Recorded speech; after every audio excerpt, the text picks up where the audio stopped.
polskiego kibica 11 dzień lipca 2021 będzie wyjątkowy. Za kilkanaście minut początek finału Copa America 2021, mecz Brazylia-Argentyna, na który zapraszają Bartłomiej Rawi i Tomasz Jasina, a wieczorem o 21 finał Euro 2020, starcie Włochów z Anglią, więc będzie to dzień pełen piłkarskich emocji. Mamy nadzieję, że rozpocznie się to naprawdę bardzo mocnym akcentem, bo przed nami finał marzeń. Kto jak nie giganci południowoamerykańskiego futbolu, czyli reprezentacje Brazylii i Argentyny. Na Maracanie dziś po raz pierwszy, a to 28 mecz 47. edycji Copa America, zasiądą widzowie w skromnej liczbie, bo będzie ich tylko 10% możliwej pojemności obiektu, czyli niewiele ponad 7,5 tysiąca widzów, ale będą.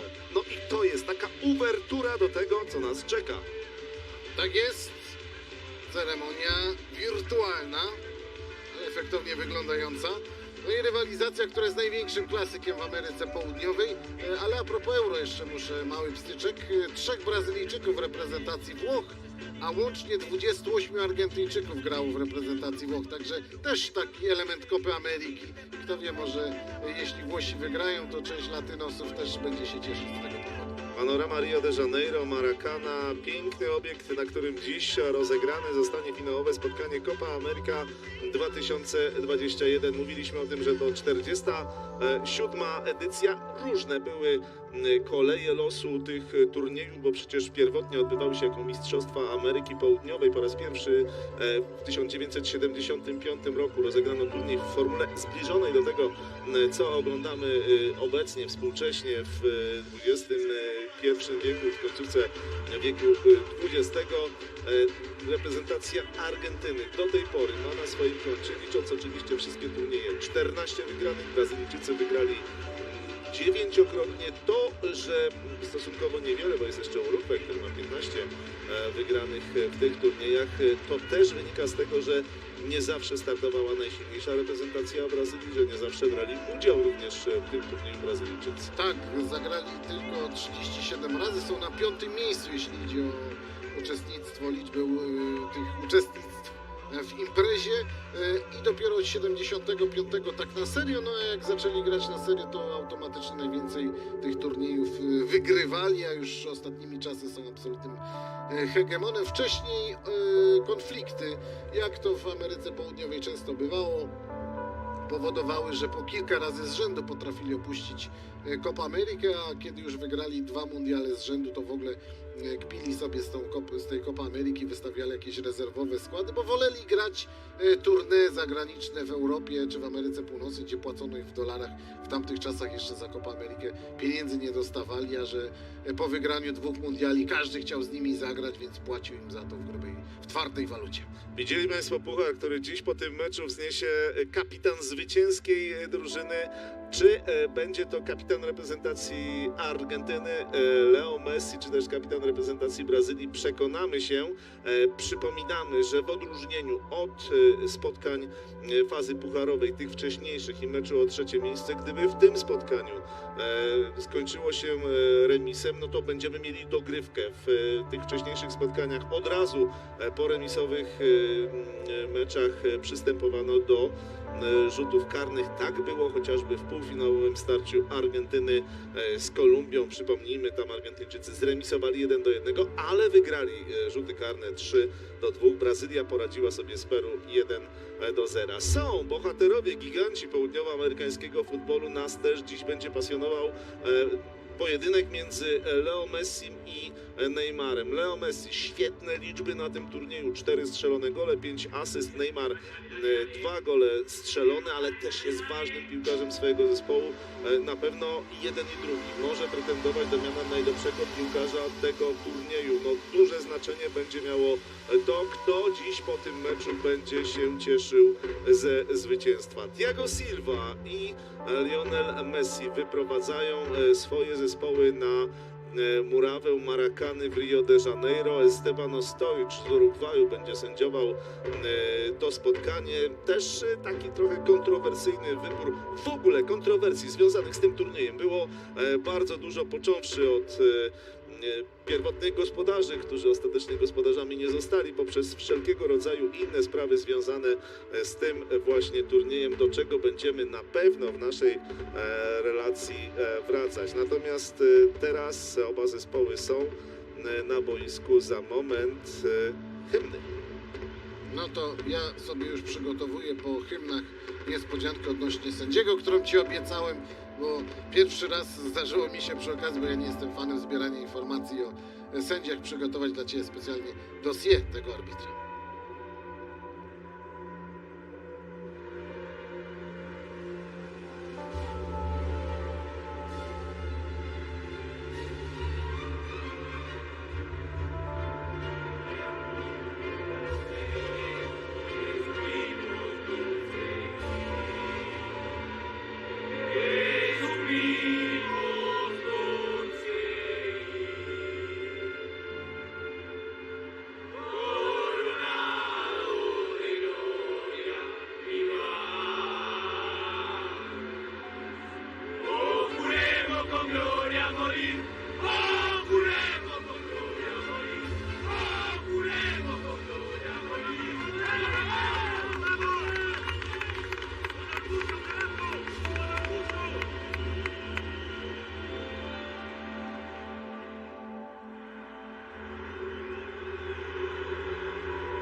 Senhoras e senhores,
talk about the potential lineups for both managers this evening, and 5 changes in all for Argentina from the team that started against Colombia in the semis. Acuna, Romero, Montiel, Paredes and Di Maria all come into the side. 3 of the back 4 are different to that semi-final success on penalties.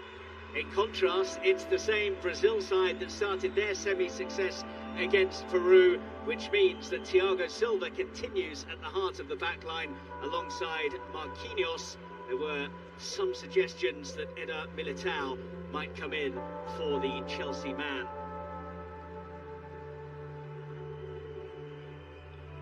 Plenty of attention on Neymar and Messi, 2 of the biggest names in the game, but incredibly, neither of them have won a major trophy with their nations as of yet.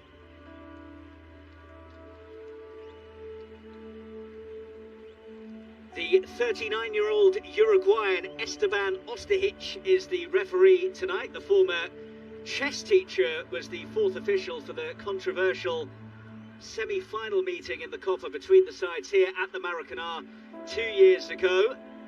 And he also came in for some criticism for his handling of the Peru-Paraguay quarter-final as well. The VAR tonight is Andreas Cunha. Lionel Messi actually complained about that semi-final match 2 years ago, but he said that there was corruption in favour of Brazil, which earned the Argentine a fine and a ban as well.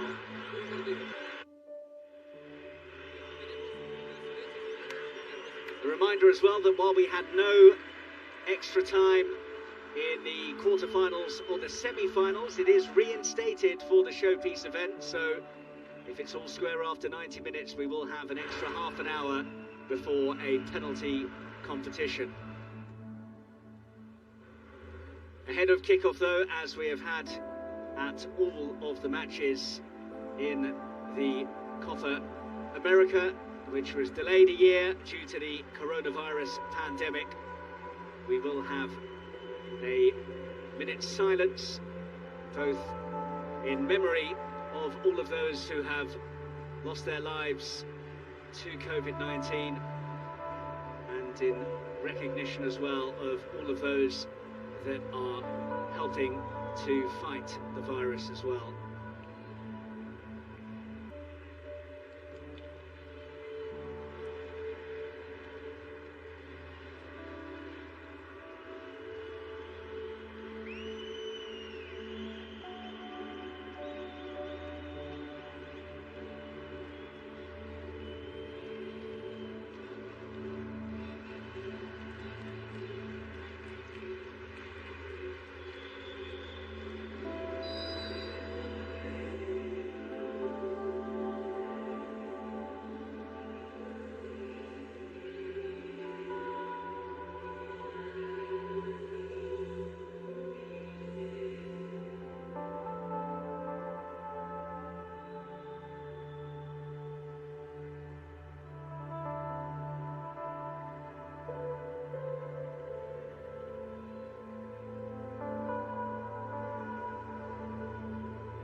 Well, the home side's extremely classy centre-half Marquinhos sums it up better than I ever could. Brazil versus Argentina is much more than a simple game of football. These jerseys make the world stand still to watch their games. Brazil in the yellow and green jerseys, Argentina in the white and sky blue stripes. This really is a super classico in world football. Leon Osman, Brazil are seen to be the slight favourites. Do you go along with that?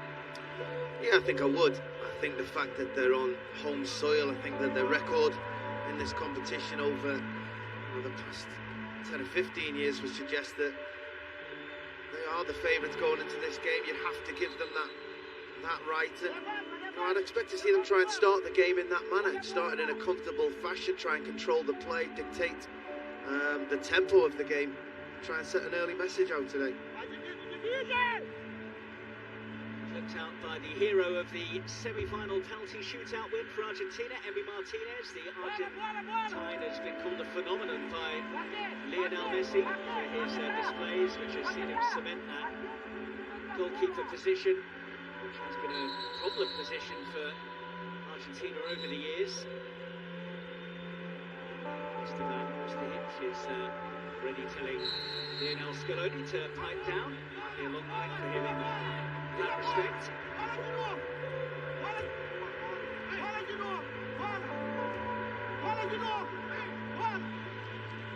Collected by Lucas Paqueta, the man who has scored in both of the knockout stage victories for Brazil, both by a goal to nil against Chile and then Peru.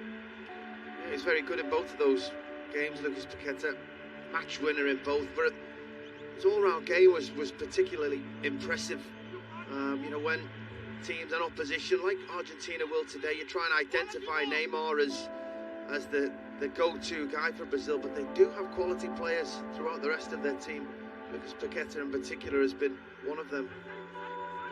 Yes, Tite, the Brazil coach, has experimented with playing more of a 4-4-2 formation with strikers pushed out wide like Richarlison and Gabriel Jesus, who is suspended tonight after his kung fu kick red card that you may have seen earlier on in the tournament. But when he's played those strikers out wide, it's left them a bit light in midfield, and both in the last game and in this game. He's reverted to having that extra midfielder as Fred picks up an early yellow card, much dismay of Tite.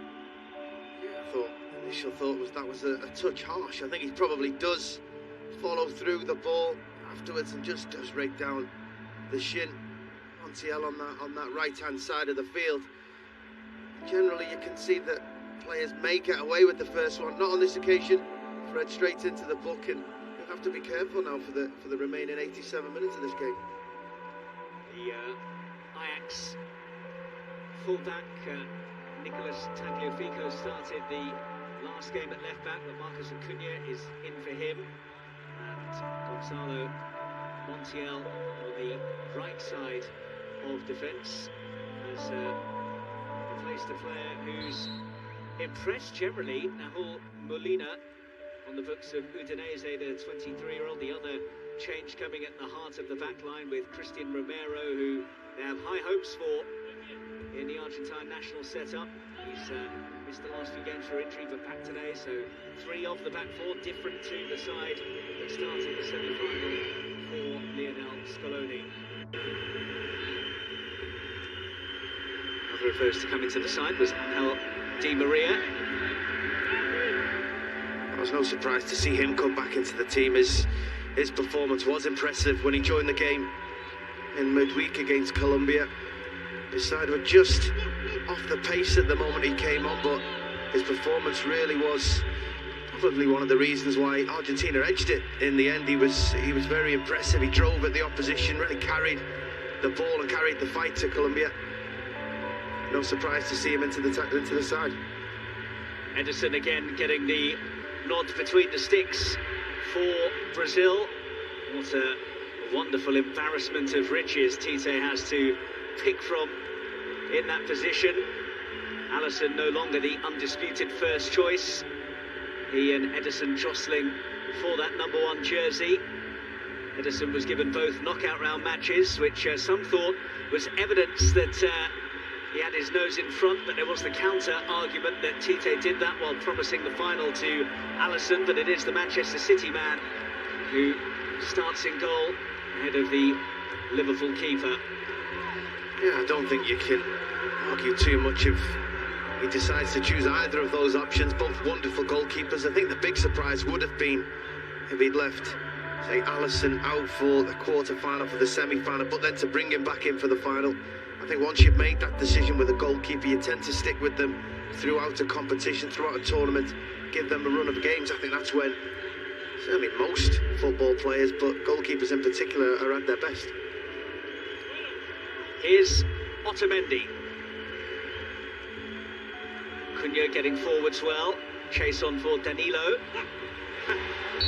Well, made sure he wasn't getting there by hook or by crook.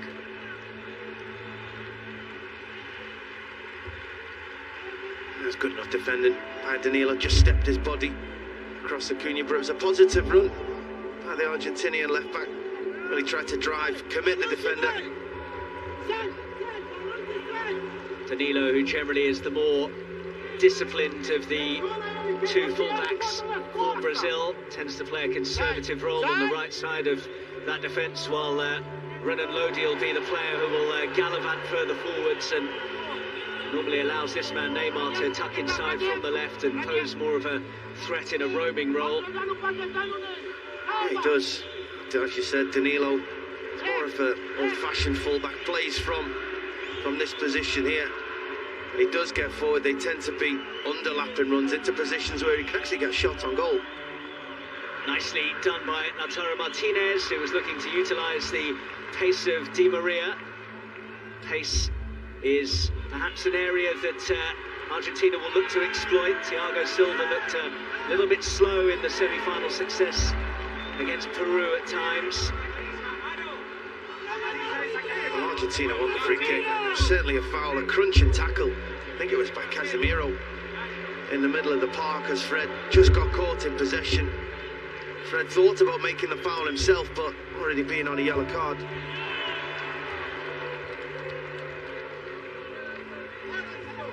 Lo Celso played a fine pass to help carve out the chance for Argentina's goal. against Colombia in the semis. There was a fair amount of back chat in that semi as it went on between Argentina and Colombia. The referee was being lobbied by both sides, and already early signs of a similar pattern emerging in this one. Well, you can feel the tension already. You can feel it from the players on the field. You can feel it from the touchline. People eager to champion every decision, every claim for a foul or anything, to give the referee just a helping hand in making that decision. Everyone's desperate to get the upper hand. The first part of the game is so important to try and become the dominant team. Those decisions can be crucial.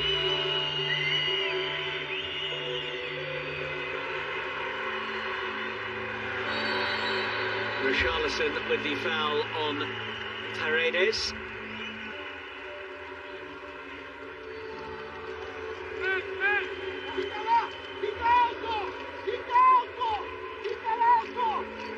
It's a lovely piece of skill already by Neymar. Just the flick, the touch, the awareness. It's also never getting anywhere near that one. I mean, it's sideways, and his manager would much rather he was doing that on the edge of the Argentinian penalty area than in his own half, but still wonderful to see from us. Richarlison unable to get on the end of that flick from Neymar. Martinez forwards. Cunha waited a bit too long.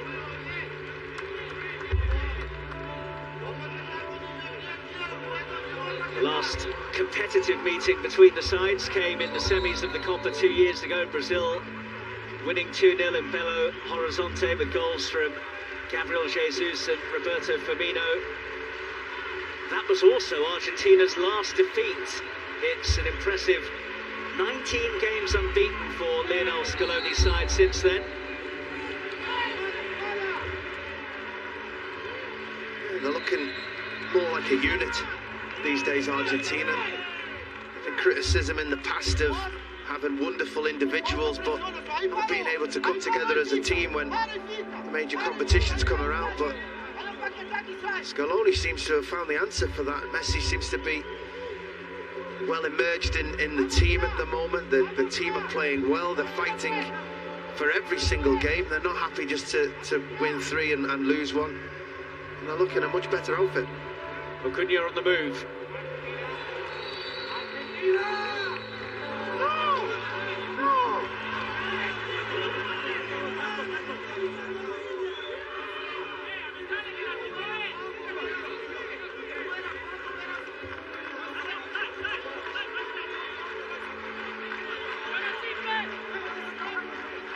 Danilo's throw. Paqueta. Here's Marquinhos, a real Rolls Royce of a centre-half is Marquinhos. One of those players that you don't really tend to notice because he's just that good. He's a wonderful player. I think you notice him when he's popping up with big goals in Champions League ties and helping his side progress to the latter stages. Wonderful player. Neymar down the line, and Lodi went down to ground and has given away the free kick. Well, the referee was certainly right on the spot. Went to ground early. Lodi. Yeah, there's no doubting that that's a free kick. Tough to tell from first view. I thought there may have been a tackle in there coming together, but clearly second to the ball. Good to see the referee not feeling he needed to show a yellow card. Here's Otamendi. Bit of a loose ball forwards, charged down by Everton Suarez. Paqueta running into traffic. Fred helps it on. Here's Everton.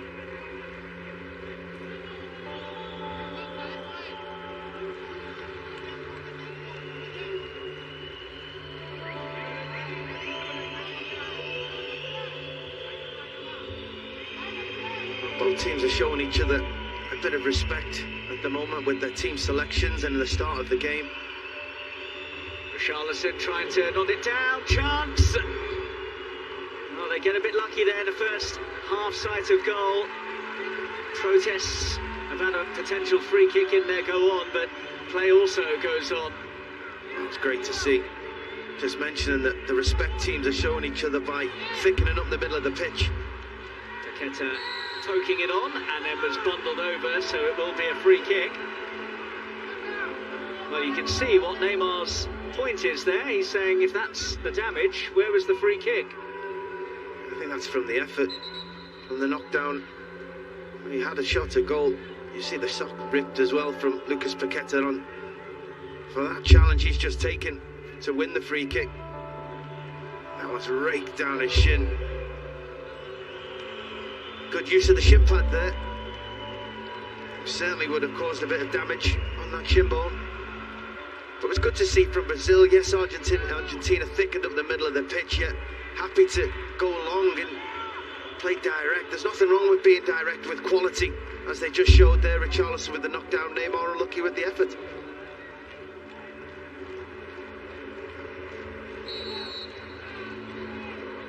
Paqueta leaves it for Neymar to take. Thiago Silva.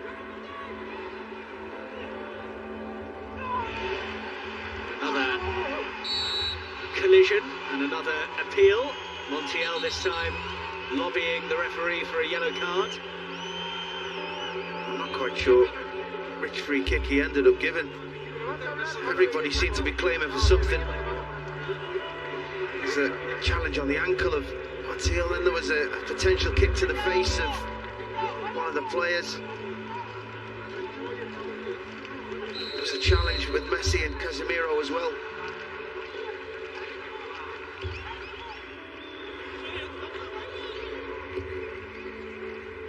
Oh, heavy touch, and he got a bit lucky there, Christian Romero. He got very fortunate there. Romero, just the pace at which Richarlison closed him down.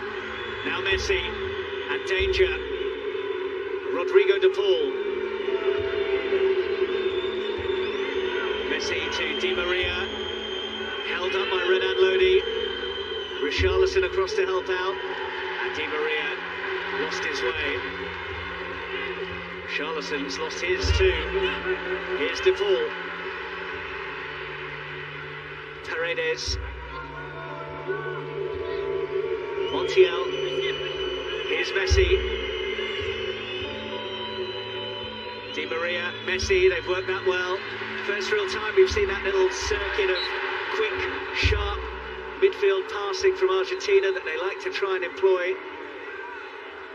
Both of these star men are on the turf.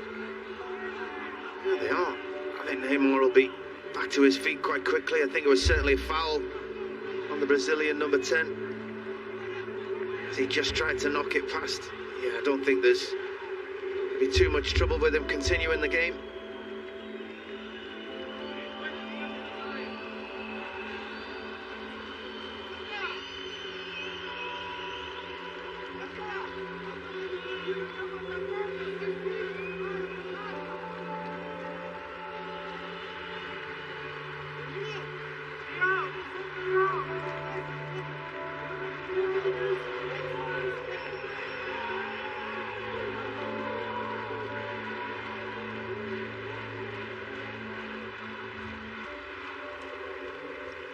Danilo.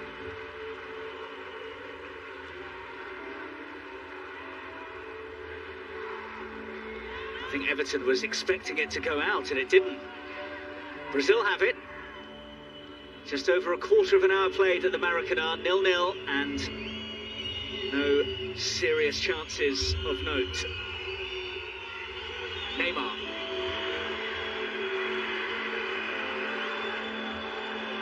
There's only 7,000 or so inside the Maracanã, 10% of the capacity, but it does make a difference. Oh, it's great to hear the noise. I said Argentina had the ball and the Brazil penalty here, and it's great to just hear the booing. On this occasion, I think Montiel just buys that free kick. Neymar just loses possession, gets a touch tight. Paqueta through the back of Lo Celso. Both of the head coaches have had grumpy looks on their faces at some of the decisions early on.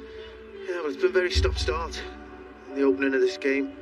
Both teams quite content to go to ground, take the free kick, try and gain an advantage from the referee. Hasn't really been any free-flowing football as of yet. No team really dominated possession. Here's Paredes. Messi for Di Maria. Now to Paul. Big switch to pick out Acuna. This is what they like to do. Spin it around midfield, move the opposition from side to side. Di Maria moving inside of Fred, who is on a yellow and needs to watch his step. Oh, it was brilliant by Fred. Di Maria just tried to sell him the cross and take him down the outside. He didn't go for it. The Manchester United midfielder read it ever so well.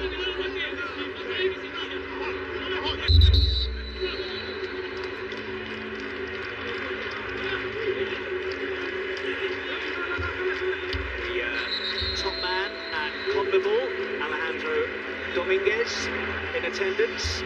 Did read that Gianni Infantino, the top man at FIFA, was going to be here as well, and then hot-foot it across the Atlantic to be at Wembley for the Euro 2020 final later on today. Can't imagine he'll have to wait too long at Heathrow to clear the border force. Richarlison deflected and easy for Martinez. Again, Brazil getting a little bit of joy from playing direct. Argentina trying to squeeze the play, trying to make sure there's no spaces through the middle of the pitch. Brazil timing the run correctly, wonderful pass over the top. Richarlison just scuffed his shot. Otamendi, who perhaps unfairly was seen as a bit of a liability at times at the back when he was with Manchester City, and Brazil have got possession but then lost it. Paqueta, Neymar, that's going to be a free kick.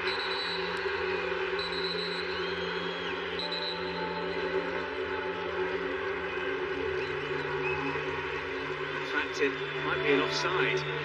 It was a very delayed flag from the assistant as he came back. I did feel he was half a yard offside, but I did watch the assistant. He didn't give it at first. He waited. Only once Neymar went to ground that he eventually raised his flag, no doubting that that was a foul. Would have been in a very dangerous position.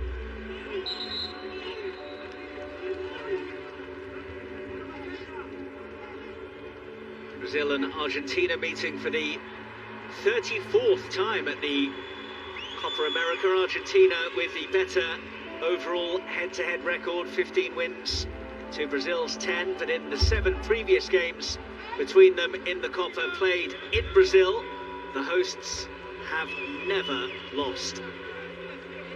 That's a good pass. Di Maria could be in. What a chance! And what a finish as well! Argentina lead thanks to a moment of magic from Angel Di Maria.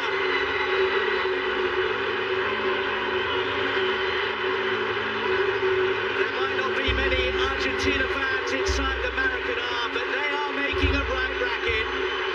Are they on course to end their long trophy down? They haven't lifted a title since 1993, but was Di Maria offside? Well, it's touch and go. It comes from a mistake from Renan Lodi. Has to stop that at source, has to deny the ball going through to Di Maria in that position. But once it does, he's got wonderful composure. Just takes his time. Great touch with the outside of that left foot. Such control of the situation as Ederson comes out just to try and get closer to him, make it difficult. He just leaves them with the easiest of lobs over the top, and with the quality that that man has in his left foot, you're not going to see him miss. What a wonderful finish. VAR have had a look, and the goal is good. And it certainly was very good. in terms of the finish from Angel Di Maria. But for all of the, we watch these two sides and expect them to pass through the middle. Wonderful play. Brazil 2 half chances with direct passes, and that again, it's a long pass. It's a 60-yard pass trying to get Di Maria in behind Benan Lodi. Suddenly that's where all the spaces are. Yes, it's a mistake. There's no getting away from that. There's a direct pass, a good run, and a wonderful finish. Well, that's one of the areas that Lionel Scaloni deserves praise for as well, because they've got different ways of finding a way through against sides. They can play that midfield circuit of quick interchanges, but also have the ability to go long. Normally, though, it's Lautaro Martinez, the Inter Milan forward, that they look to hit, utilising his pace with a ball over the top. This time it was Di Maria. If you're going to play that way, and you're going to do it successfully, it can't always be the same player. It can't always be Lautaro Martinez making that run. They have to mix it up. It's Di Maria on this occasion, just catching Brazil a little bit flat-footed. Lack of concentration at left back. Suddenly Argentina find themselves a goal ahead. Brazil are unbeaten in their last 26 games at home in the Copa America. 17 wins, 9 draws. They've only lost 2 of 46 on home turf in the competition in total, against Paraguay in 1949 and Peru in 1975. It generally doesn't happen, let alone in a final against your arch enemies. I don't think there'll be any panic from Brazil at the moment, or from Tite. They know they've got the players, they know they have the ability to get back into this game, to score a goal at any moment themselves.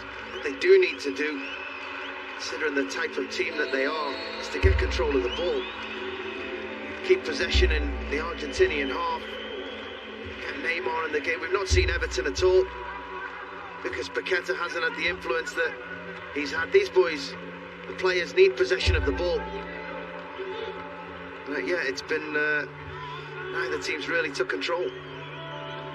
Neymar, Casemiro back to Fred, Paqueta, and Casemiro's hit is catching practice for Emi Martinez.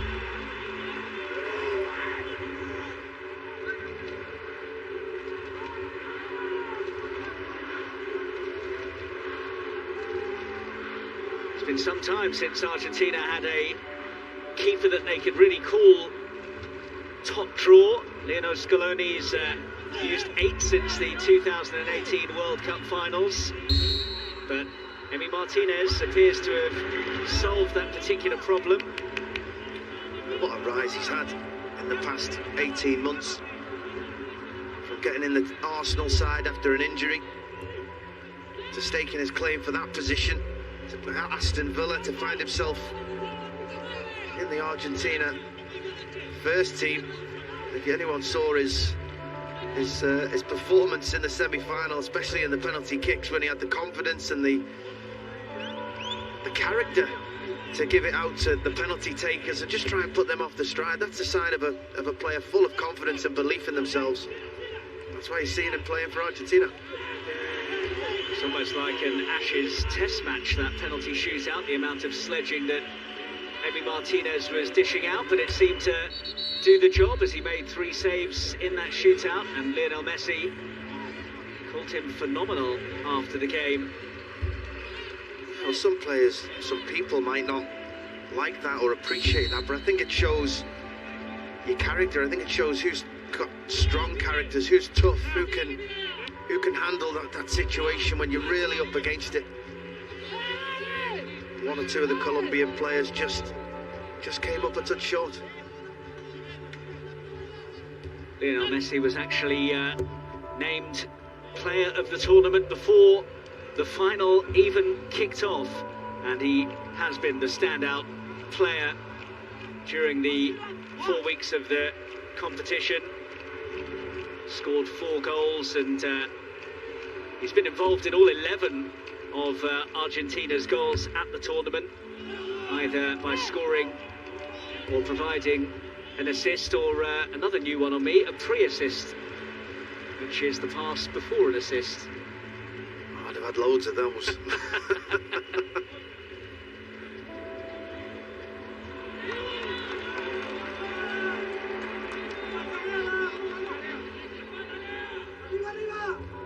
Casemiro looking for Everton Suarez. Lo Celso onto it. Messi. Here's Paredes. Looking for Di Maria, who's done well. Fred comes across, but has to be careful. Di Maria. Now Messi. Worked on for Acuna. He's gone back to Di Maria. They've worked this well. Montiel on the overlap. It's still Di Maria! Nearly broke for Lautaro Martinez as well. Oh, Di Maria started this game how he finished the semi-final. Full of confidence, taking the ball, making things happen. Again, Renan Lodi just got caught. A bit of indecision, went to the ball, got himself in a really poor position. Allowed Di Maria in behind to run at his team's centre half, to run at Thiago Silva. He's such a confident player, Di Maria, and he's full of it at the moment.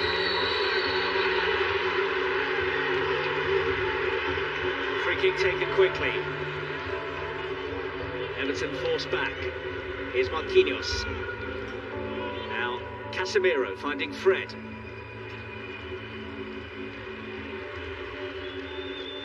You see there the squeeze in the play, Argentina. Richarlison made a wonderful little run. There was a moment where he could have been played in by Fred. Fred always looking to find a little pocket of space, a shorter pass. Argentina have a real game plan here tonight.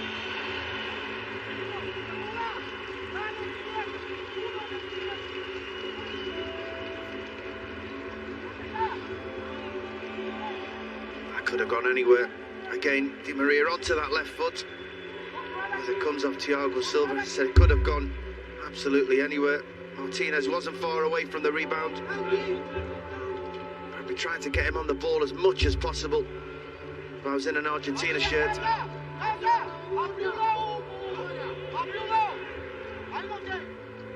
Brazil unbeaten in their last 13 games since they were defeated by Argentina in a friendly in Saudi Arabia in 2019. Only goal of that game scored by Lionel Messi.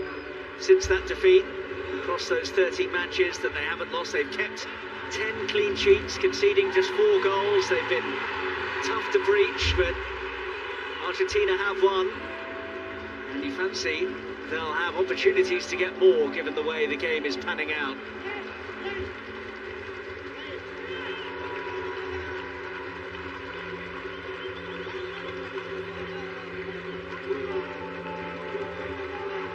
Well, in control at the moment, Argentina.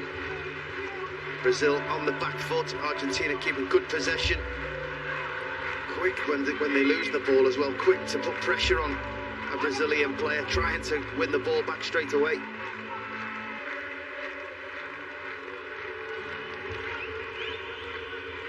I mentioned earlier that there was some chat about whether Eder Militao, the Real Madrid central defender, might get the nod ahead of Thiago Silva. Ederson was using his usual tricks there and nearly came unstuck. Messi leading the charge now. Brazil have numbers back, but Messi's on the move. Well stood up by Marquinhos, still got the effort in though. Asking for the free kick, but I think that was good defending from Marquinhos. Yeah, it was. It's not easy to thwart when he's running at full pace like that, Messi, with runners either side, but Marquinhos just kept his eye on the ball. And Neymar is over. That's a free kick, and it's the first card for an Argentine tonight. And it is Neymar's Paris Saint-Germain teammate, Leandro Paredes, who goes in the book. He actually said that he'd been chatting to Neymar in the build-up to the game, and that Neymar admitted he knows he's going to drive him crazy, and that he reckons they're going to fight the whole game if it happens. Well, just over half an hour played, and one of them picked up a card. Yeah, and I thought that one was a touch harsh. I thought that the actual foul was by Romero, two or three steps earlier on Neymar. By the time he got to Paredes, I think he bought that foul more than anything. Paredes gave him the opportunity by going to ground so early. It's a wonderful position for a free kick.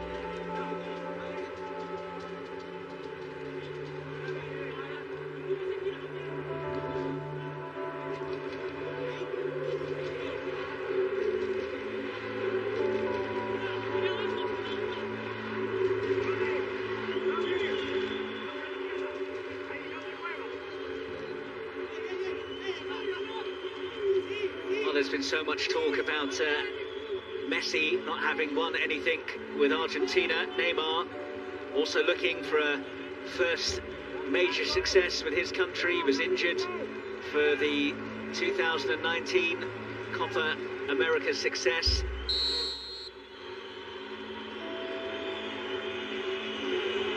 Neymar to hit this one and hit it straight into the wall. Collected by Danilo. Won well by Martinez, but Danilo wise to the danger. Casemiro. Bit of room for Everton, who's swapped flanks, but is still having no joy, despite switching from right to left. They just can't seem to get him in the game. Hasn't really got to the pace.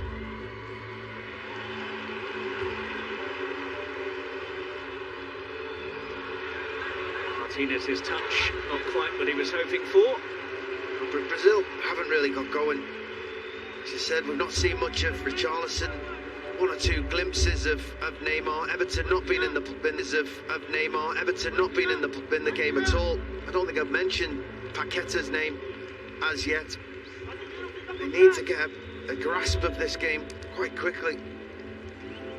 When that happens, you hope that when those free kicks come around, Neymar can be the player that they need him to, score a goal out of nothing, really lift his team. It's a poor free kick in the end. No way through for Paqueta, and he's then fouled Marcos Acuna.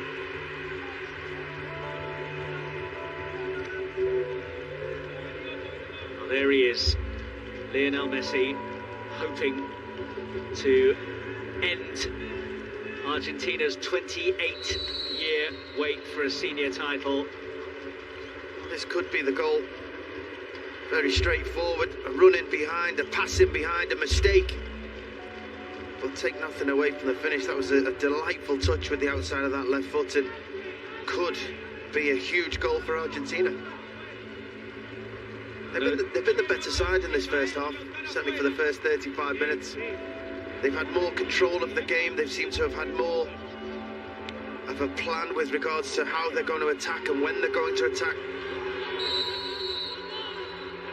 Well, they have generally made fast starts in all of their games at this Copa, but the problem has been sustaining it across the 90 minutes. It looked as though they were going to run away with their semi-final against Colombia, but as the game went on, the physicality and the switch in tactics from Colombia saw them come into the game and force it to a penalty shootout.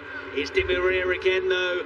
Well, he got there in time, then lost his way, and has done himself some damage as well. Well, the hundreds, not too bad. Brazil want to start the game because he's off the field, and he probably got a point. To be honest, the referee doesn't necessarily need to stop this game. Di Maria being off the pitch, but it was again, you can see it's something that Argentina have thought about. It was a simple free kick, a run in behind by Di Maria, wonderful pass by Paredes. Both for him seeming to just run past the ball, didn't seem to be able to put the brakes on this newly laid pitch, which I don't think we've really touched on. I think maybe just kicks the ball, maybe twists his ankle a touch. It was a very dangerous situation, again, from just such a simple movement. There have been a lot of complaints about the pitches, actually, Leon, especially the one that Brazil last played on at the Nilton Santos Stadium, a couple of miles west from here. But the Maracanã, as you say, has been relayed to ensure that this showpiece went smoothly. The finish there went very smoothly. A wonderful piece of officiating as well. The assistant certainly getting it right. It's a very close decision.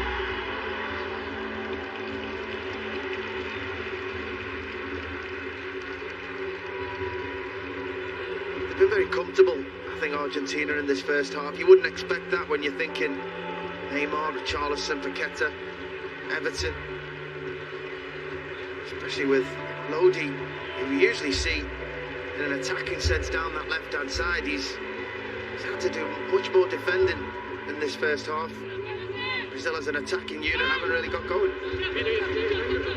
Well, when we think of Brazil and Argentina, we think of attacking flair and goals galore, but defensively they have both been very tight as well. Argentina have only conceded 3 goals in their 6 games at the Copa so far, and before today Brazil had kept 10 clean sheets in their last 13 games, conceding just 4 times. That's what could make that such a huge goal. You know, the thoughts of the past that these two sides would go head to head with the attacking talent, and we could be in for goals galore, but as you said, they're more concerned with keeping clean sheets at the moment. It's certainly not a bad way to go about things when you've got the talent that they have.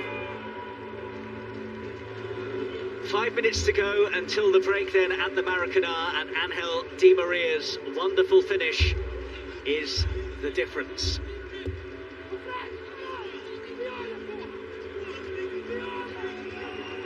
One other thing about opting to play Thiago Silva ahead of Eder Militao is, aside from the pace Militao has, that Thiago Silva, knocking on the door of 37, doesn't really have these days. It also means that Brazil can't press up as high in midfield as they normally do, and invite Argentina to dominate that midfield area as they're appearing to start to do. And they've got themselves a free kick here for the challenge on Acuna.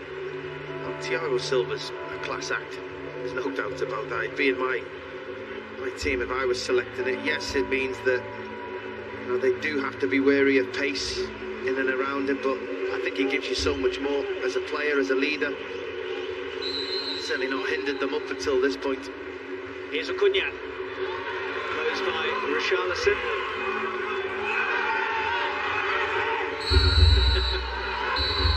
Well,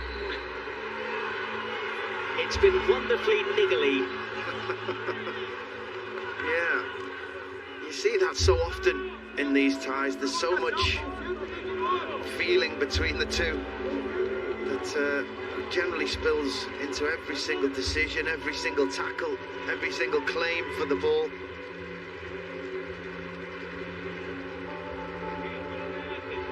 Danilo.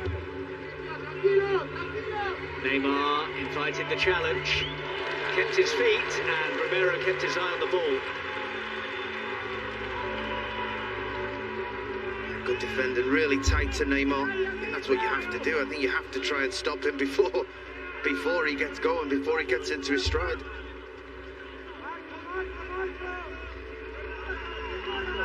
Danilo. Here's Marquinhos. Fred. Everton looking to turn and hits. Again, it's comfortable for Emi Martinez. Yeah, because of a really good piece of defending. Thought for a moment he just found that half a yard to get his shot away. It's a great piece of control. Turned, manipulated the ball quickly enough. 3 Argentina defenders round him in a flash. What a season Emi Martinez had with Aston Villa and is now enjoying quite the summer with Argentina as well. Kept 15 Premier League clean sheets for Villa last term to equal Brad Friedel's club record. Saved 3 penalties in the shootout win against Colombia in the semis of the Copa, and after just 7 games looks to be the clear number 1 for Lionel Scaloni now. Casemiro, Danilo, Richarlison, early delivery was interesting, and Montiel pops it behind. Oh, it's a brilliant ball by Richarlison, absolutely wonderful ball. Just begging for somebody to be on the end of it. Richarlison being the striker this evening himself, he's the furthest forward. He probably wants to be in, trying to get on the end of it himself. Neymar coming deep, Everton. Man with those instincts.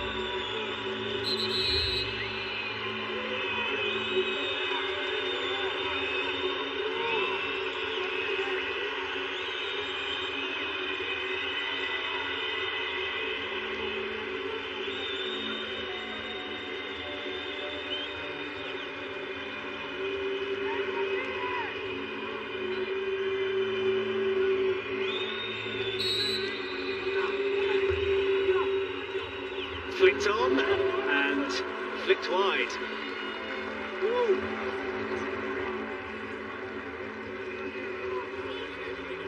So many players in such a tight area as Richarlison, who actually gets his head to the ball first, coming out from the 6-yard box. It's much more difficult to mark a player, gets away from Acuna. I always fancy Richarlison in those situations. He has an incredible leap. Just can't find anybody on the end of that flick-up.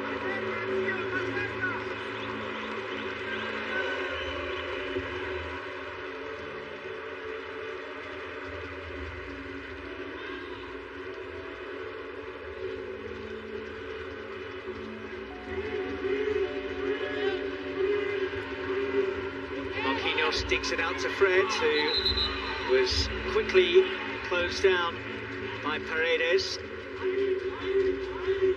Yeah, I think they've done that well in the first half. Argentina, they've denied any space in the middle of the pitch. They've been trying to press as much as possible when Brazil have their back to goal, giving them the opportunity to get turned easily.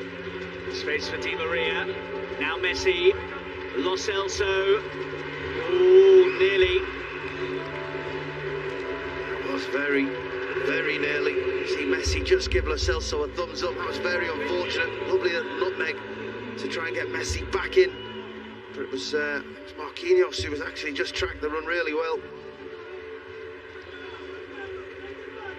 30 seconds of stoppage time to play at the end of has been an absorbing, if not action-packed first half. One last chance in the half for Brazil, perhaps.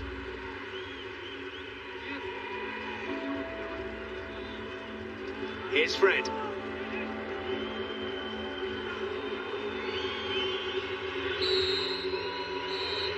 Oh, they're halfway there. Argentina looking to end a 28-year wait for a senior title. Angel Di Maria with the only goal of the game so far.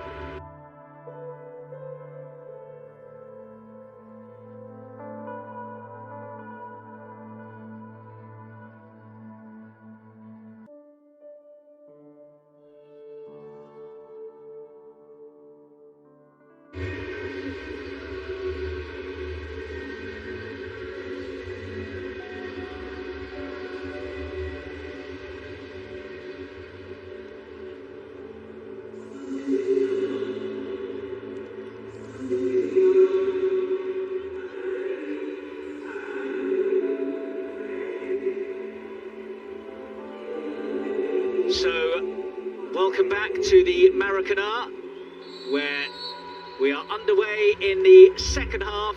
Argentina leading this Copa America final by an Angel Di Maria goal to nil. And we thought that Brazil needed to change something, And during the interval, Fred has been replaced by Roberto Firmino. So very much an attacking change from Tite right at the start of this second period, Leon. Yeah, no surprise to see him make a positive substitution. I don't think Brazil have been anywhere near it in the first half, so I think he had to make a change. He had to think about how to affect the game positively. Fred being on a yellow card, easy one to replace. That'll mean Lucas Paqueta comes a touch deeper, puts a lot more pressure on Casemiro defensively when Argentina are in possession of the ball or on the counter-attack, but 1-0 behind in a final. They need to go in search of the equaliser. Firmino did score in the last competitive game between the nations in that semi-final success for Brazil at this stadium in the Copa 2 years ago.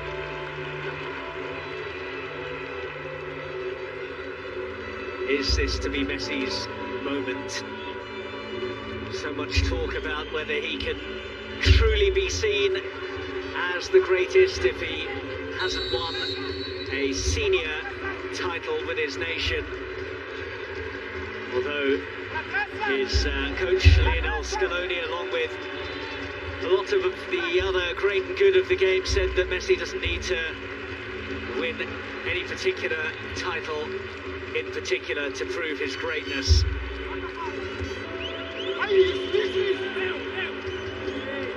Montiel, Di Maria, whose inclusion in the starting lineup this evening has looked like a very good call. Yeah, it has, and it's his own making though. His performance when he came on in the semi-final against Colombia was impressive. He's carried it on here this evening in the final. He's been very positive. He's been able to drive with the ball to put Brazil players on the back foot defensively. He's been a real asset to that Argentinian attack.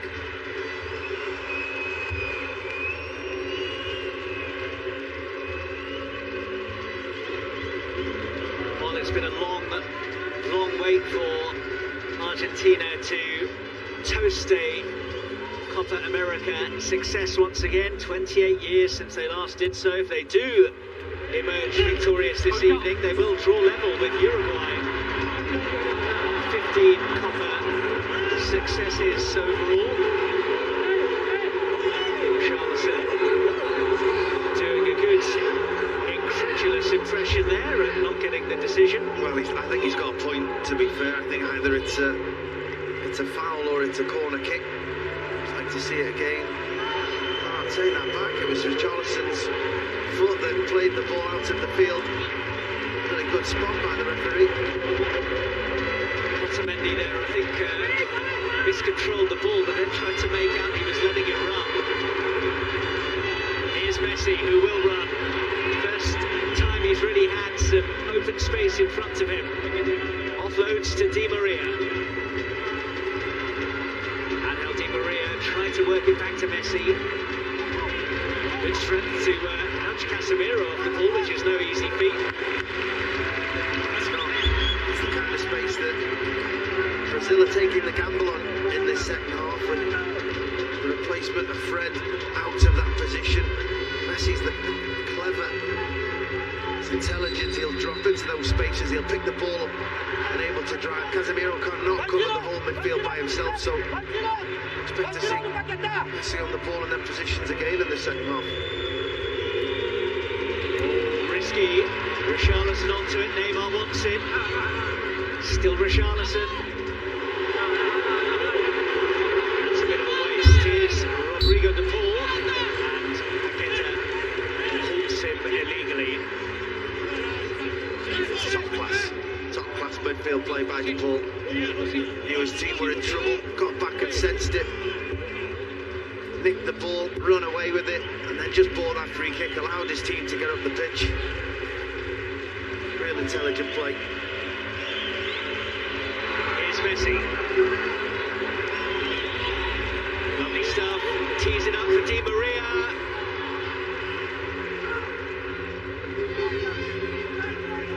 Collected by Neymar.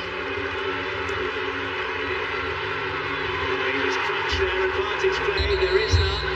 And so Lo Celso does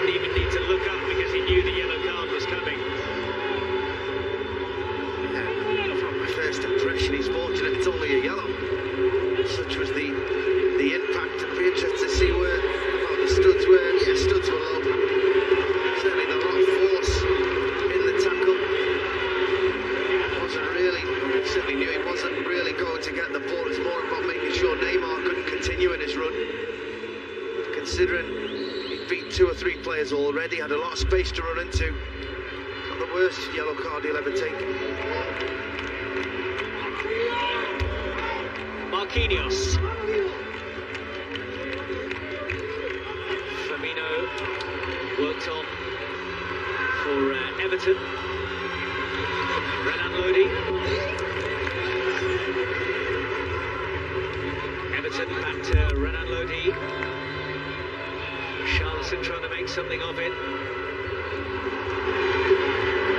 Martinez away from Marquinhos nicely. Paqueta back to double up on him. He came off the into-forward last. It was just unfortunate, wasn't he? Did the first part really well. He just lacked the pace, really, to be able to get away from those recovering Brazilian defenders.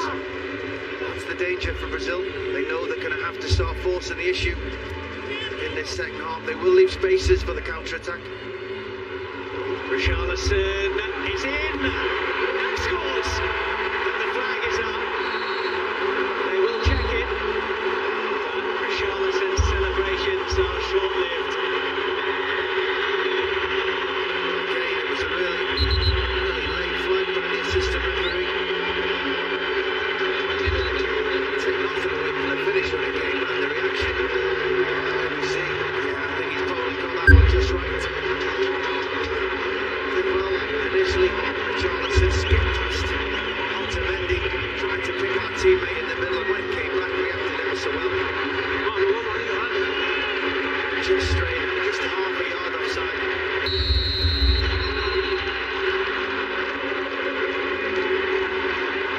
Well, the goal doesn't stand. It certainly got the Brazil fans inside the Maracanã jumping.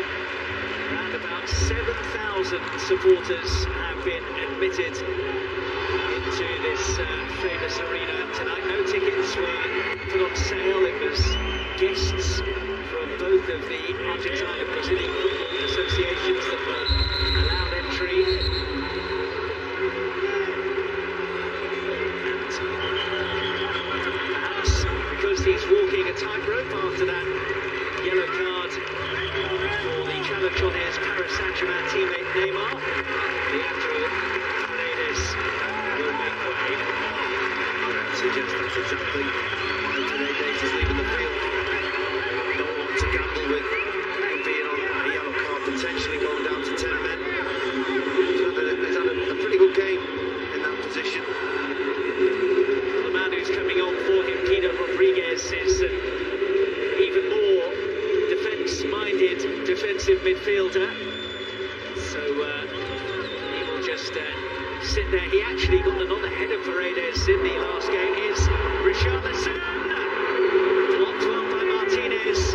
Although Richarlison may feel that he didn't really hit it as well as he wanted. I just think his first touch just got away from him momentarily. Just made the angle just a touch more. But you see the numbers Brazil get forward. Argentina just can't cope. That run by Paqueta just opens the space up Richarlison. But I think it's a poor first touch. I think it just takes it a little bit too wide for him. And then he's always trying to stretch to bring the ball back into play rather than striding onto it comfortably. Still hits it really well. Hits it true, hits it strong. Martinez equal to it. They're getting chances now, Brazil. Just starting to grow into the game, getting numbers forward. Tested Emi Martinez more in the opening 10 minutes of the second half, and they did across the entirety of the first period.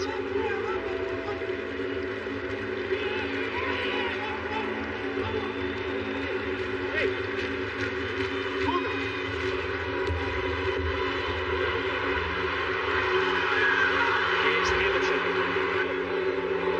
Charlison's suddenly become their go-to man.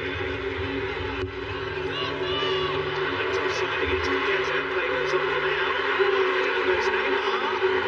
And the play goes on.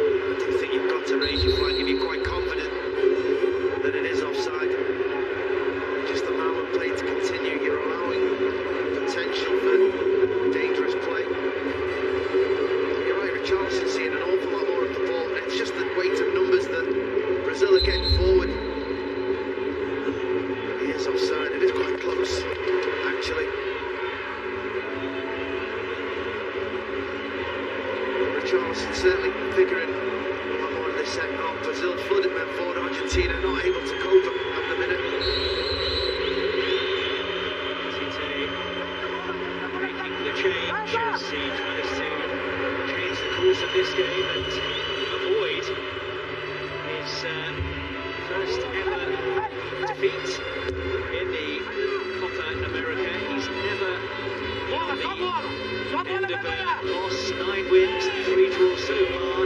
He's equalled Mario Zagallo as the Brazil manager with the longest unbeaten run in the competition's history. Lo Celso, work it on to Messi, Casemiro's there, Richarlison, a bit more of a spring in the step of Brazil now. Firmino stopped in his steps by Acuna.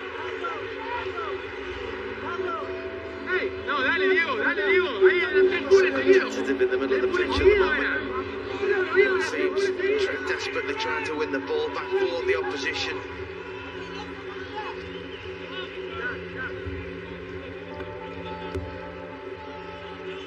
Brazil have been a lot better in the second half.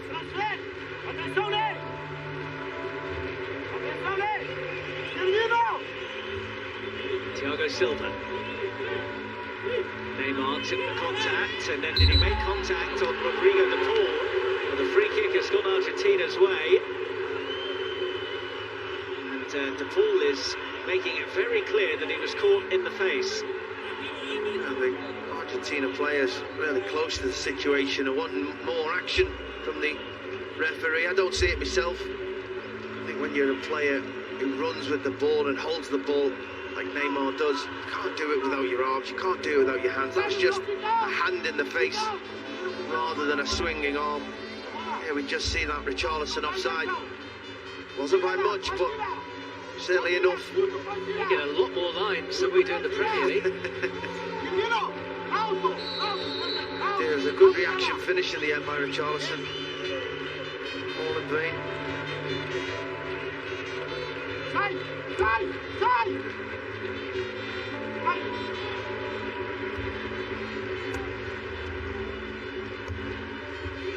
Lo Celso. Almost an hour played then at the Maracanã. This intense rivalry. I saw the well-respected and just generally brilliant journalist Tim Vickery say that this is the purest rivalry in football, which I really like the sound of. No historical context, it's just about football, producing arguably the greatest players that the game has ever seen.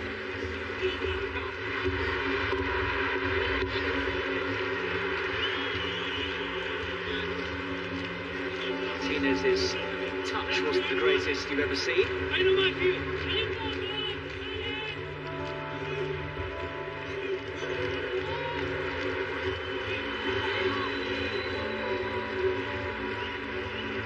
Well, Argentina just starting to sit in a bit, and as I said to you earlier, Leon, they've had a habit in this competition of starting games really well, being on the front foot, asking questions, and then starting to just fade.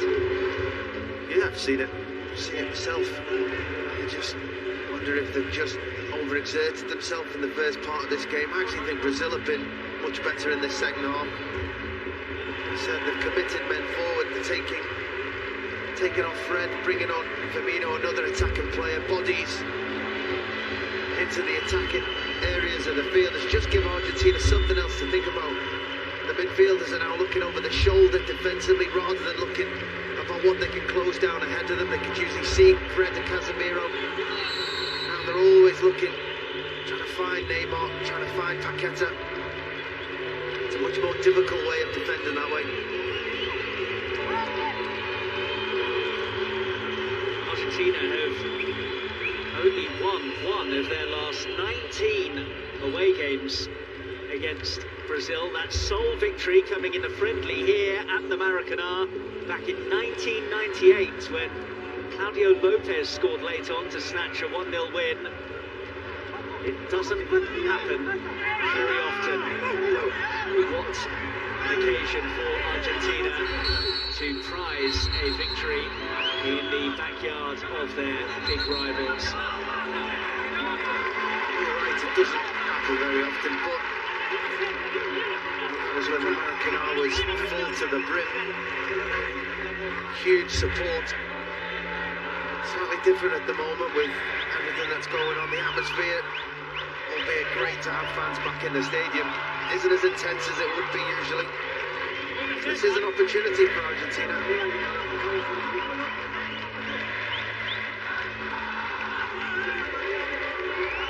Real tussle. Had a good game. The ball. Good hour of this game. Featured heavily in that midfield for Argentina. Winning aside a free kick there.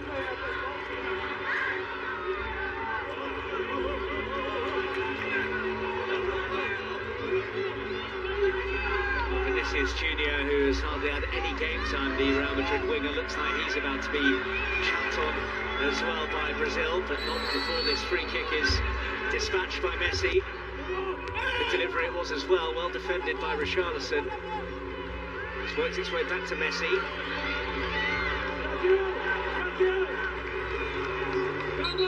It's good defending. 2 occasions there. Danilo on Messi. Wonderful header by Richarlison. Very important because it was a good free kick by Messi. So, Vinicius Junior for Brazil.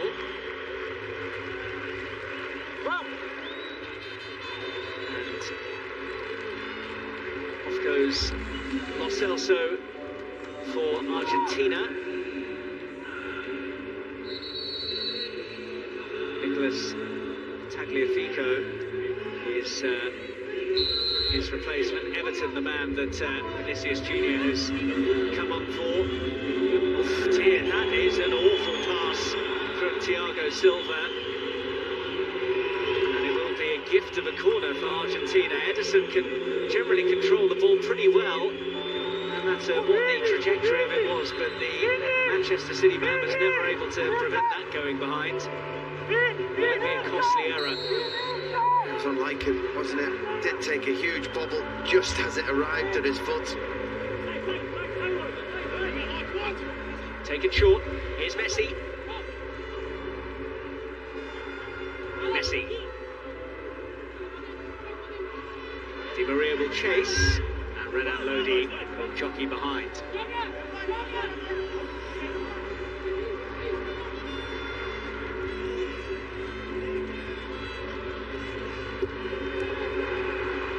Messi. Di Maria one way, Messi going in low. Messi, brilliant stuff, goes over, doesn't get the decision. Brazil get the clearance. Well, I don't say this very often. Oh, Messi, but I just think he just chose the wrong option. Di Maria making a terrific run, really did make ground up on his right-hand side. He had Martinez on his left. Paqueta sends it wide.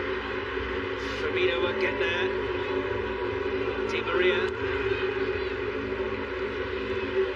Here's Casemiro. Neymar sends it on.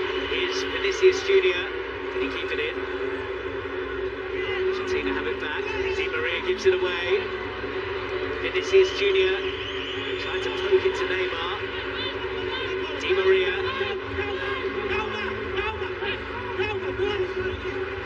Intensity has just gone up a touch. Di Maria has gone down. It does, and it's lovely play on this near touchline. Di Maria heavily involved, lovely bit of play, 1-2, real composure. And then he's certainly trying to buy that free kick.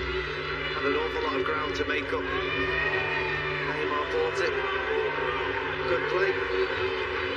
I just wondered with the joy that Brazil were getting at the start of the second half, how Argentina would react, and that Silva Tagliafico says it all to me. Taking off Lo Celso from midfield, I think Tagliafico coming on that left-hand side with Acuna just going on the outside of them, just giving them that extra security on that far side of the field. Messi was caught by Renan Lodi.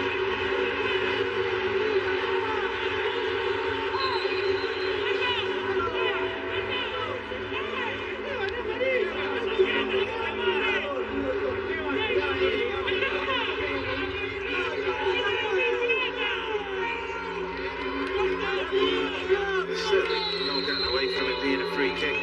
It's actually a cynical one, I think. think he knows Messi's going to be running around him. He does stick his leg out to make sure he makes some sort of contact.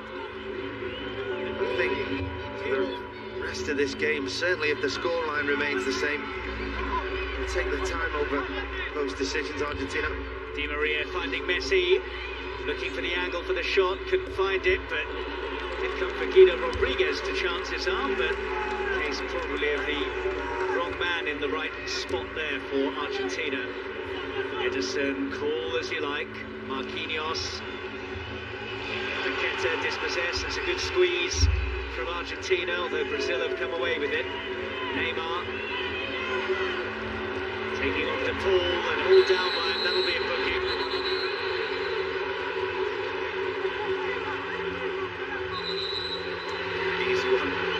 Easy one for the assist there for the referee there. This moment that he realised Neymar had skipped past him. He wasn't going to allow him to run at his centre halves with runners either side.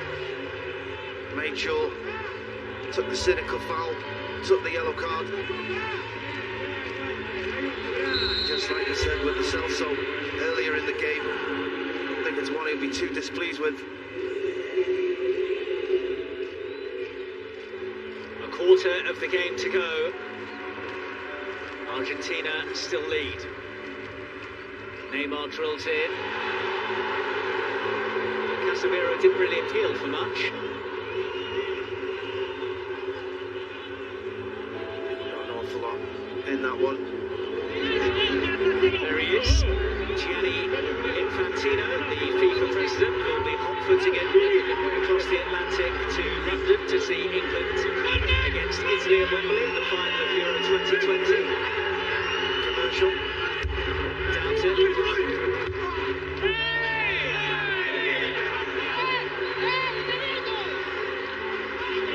Romero has remained down. Yeah, as I said, I think you're going to see this an awful lot for the remainder of this game. Anytime there's a coming together, anytime there's possibility of a foul or a booking or a decision, they really do. They make it really difficult for a referee. Martinez, no foul there though. Neymar on the charge. Richarlison. Find a teammate. It's getting a bit scrappy, getting a bit frenetic. Yeah, it's backs to the wall at the moment for Argentina. Defended quite well for the game so far, but just finding themselves a little bit penned in. Firmino didn't quite pull that one off.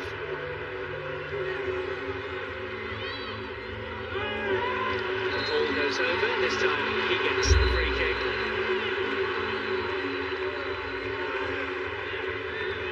This is exactly what Argentina wants. Stop-start, slowing the game down.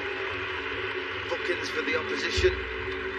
Having an opportunity to take a breather, having defended quite deep for the last 5 or 10 minutes or so. I think there was an awful lot in that one.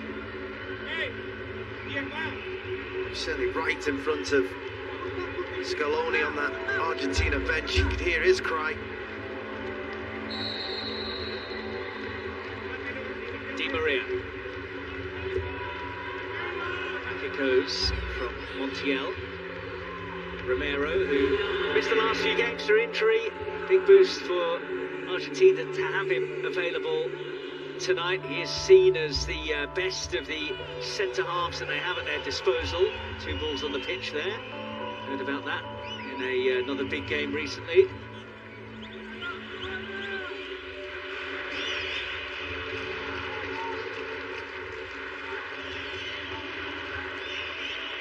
Renan Lodi.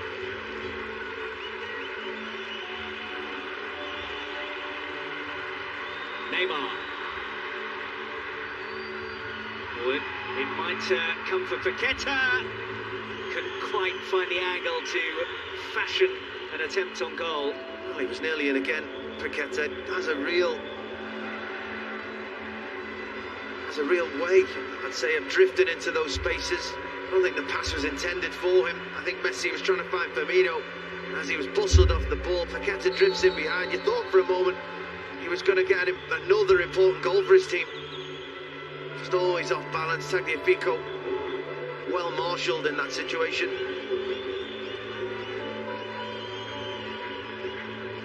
More changes coming from Tite.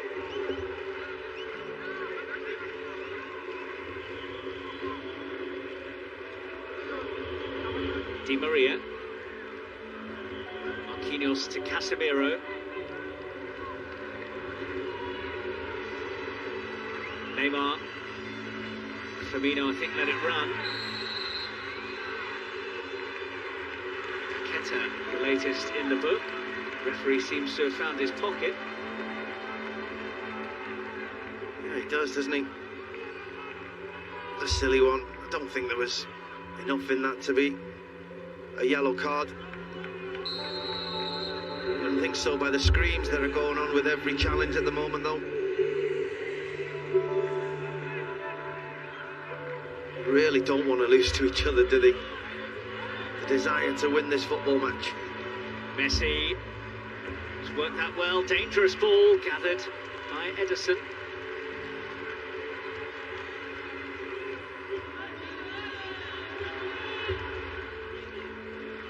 Renan Lodi, bit of a heavy touch. Di Maria closing. Vinicius Junior. Oh, Di Maria has leapt in there, and at first glance that looked like a very, very risky decision. Certainly a strong challenge. Seemed like he got enough of the ball. Neymar went over, doesn't get the free kick. It's going to be a 20-minute period that the referee is going to have to concentrate more than any of the players. Yeah, he's just got to be aware that there are one or two players from either side at the moment. Actually, they're just trying to buy free kicks. Opportunities at times to skip away, and then they're trying to go down and buy a free kick. Ball skipping out to play, people going to ground. Brazil to try and end their side.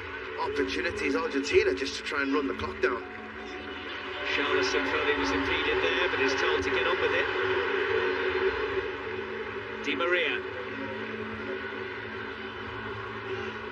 Martinez hasn't quite been at it this evening, the Inter Milan forward. Scored in all of his last 3 games for Argentina. Here's Di Maria. Di Maria. Martinez was waiting for that one. Hacked clear by Paqueta. That was a big header by Danilo. At the back post, 2 players just skipping around the back. You thought the ball from Di Maria looked inch perfect initially. Danilo just pulled himself away from Marquinhos, who he was just a touch close to. Made a great header. On the charge now is Firmino. Tried to thread it through for Neymar. Vinicius Junior. Again, nothing doing from the referee. I watched it well. It was just enough of a touch on the ball. And Montiel really went to ground early, but a great tackle. Neymar. Collected by Messi. Di Maria doesn't get the throw. Here come those changes. So, Renan Lodi is going to be replaced by Emerson.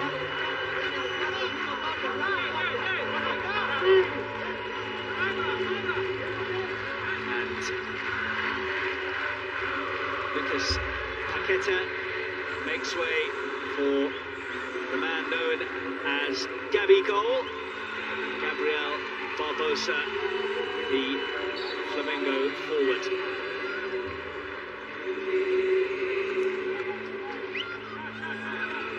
That is another positive change by Tite. Just trying to get goal scorers onto the field, players who can really make a difference. They've been much better in the second half, Brazil, but apart from the 2 offsides, they haven't really troubled Martinez in that goal. A lot more play, a lot more possession, more territory. Without trouble in the goalkeeper. Here's Marquinhos.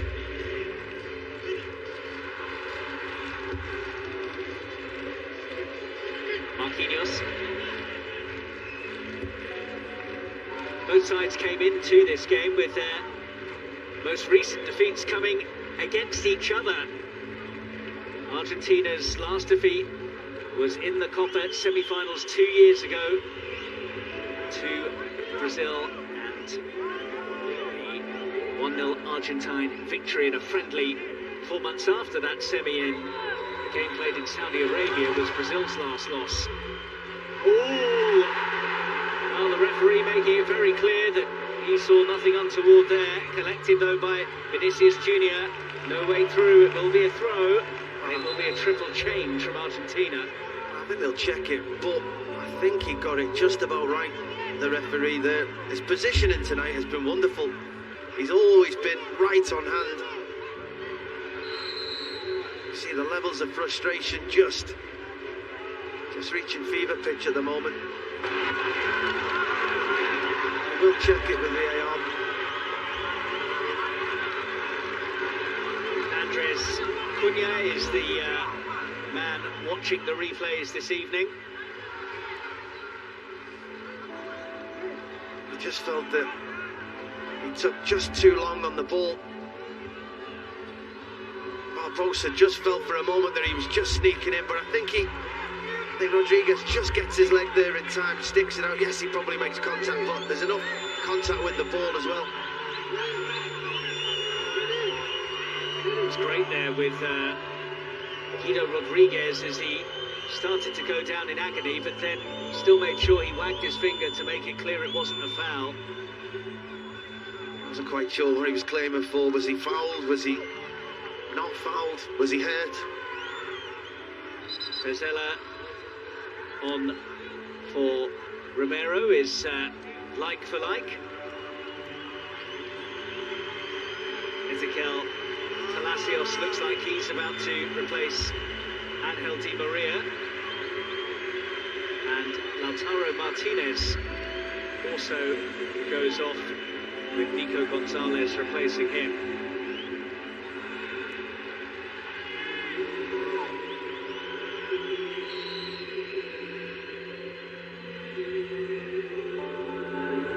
With Pezzella coming on for Romero, it might mean that they're a bit more susceptible to pace at the back, the centre of the Argentine defence now.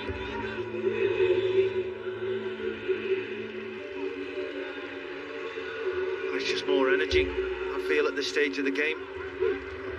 All three players have had a pretty good match. Emerson coming forwards here. Barbosa. Goal kick.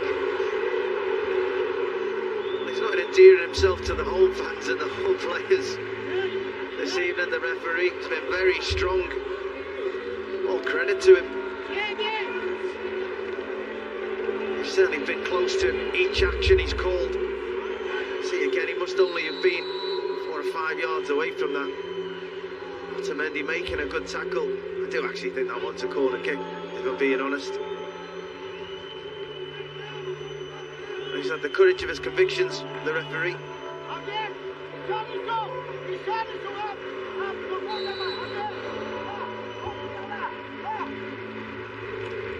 First time that Argentina have played a Copa America final in Brazil, and they are 10 minutes away from winning in the backyard of their arch enemies. And now something that has been on the cards for a while has happened. It's boiled over, and the referee needs eyes in the back of his head here.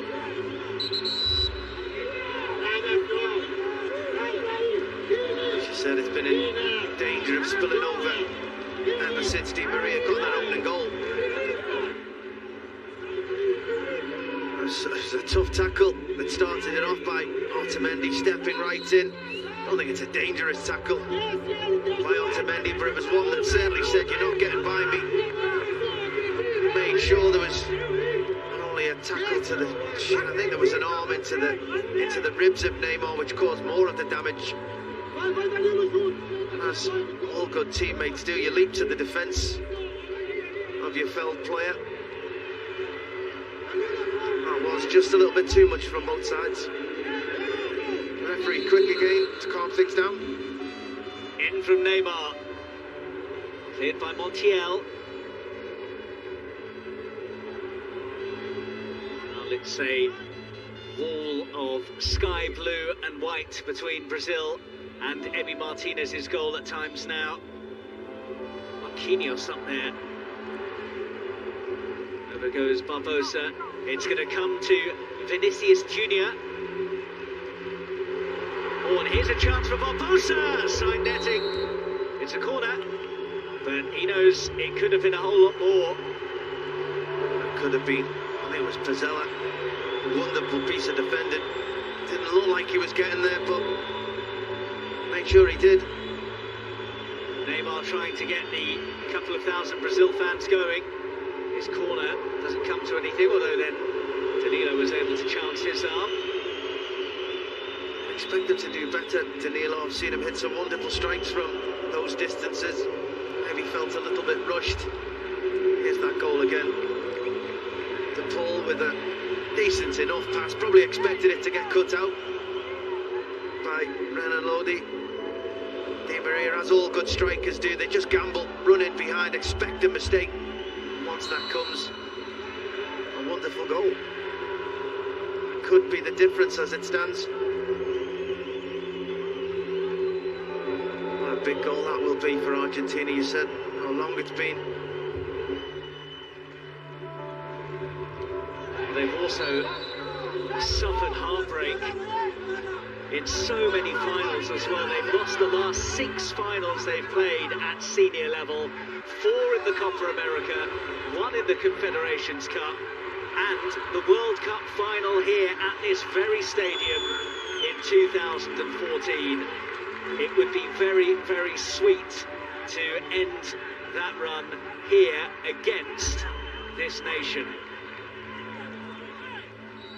And how sweet it would be for him too, to do it in Neymar's backyard.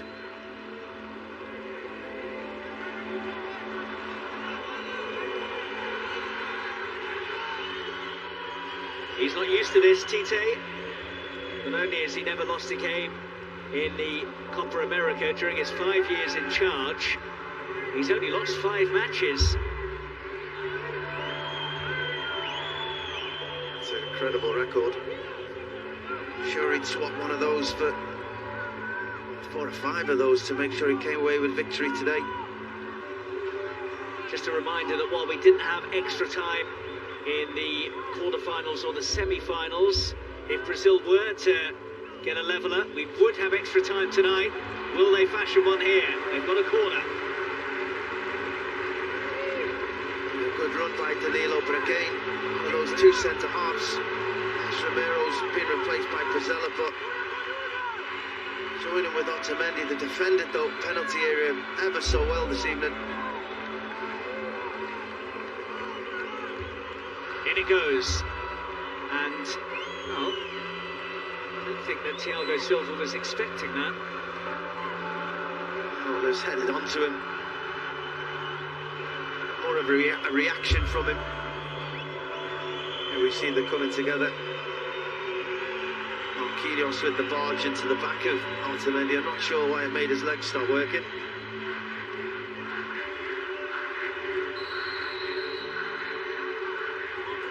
Well, it is the smattering of Albiceleste's supporters that are making the noise.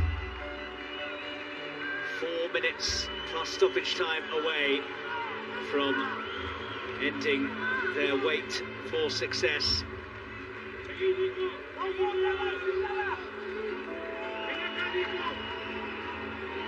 Edison. Marquinhos, closed by Messi. Casemiro.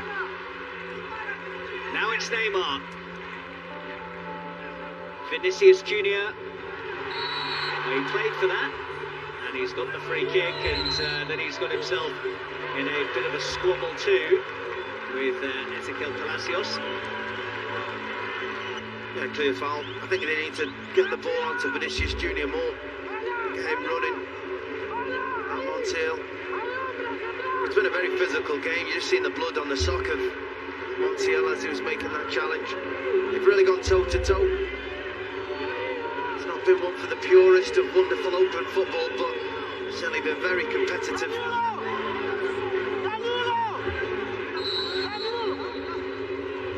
Delivered by Neymar. And still alive, Barbosa's effort tipped over the top by Emi Martinez. Most testing save that he's had to make tonight. And the Villa keeper preserves Argentina's advantage. He does a great save, but that's a wonderful piece of technique by Barbosa. Neymar's ball in, doesn't clear the first man.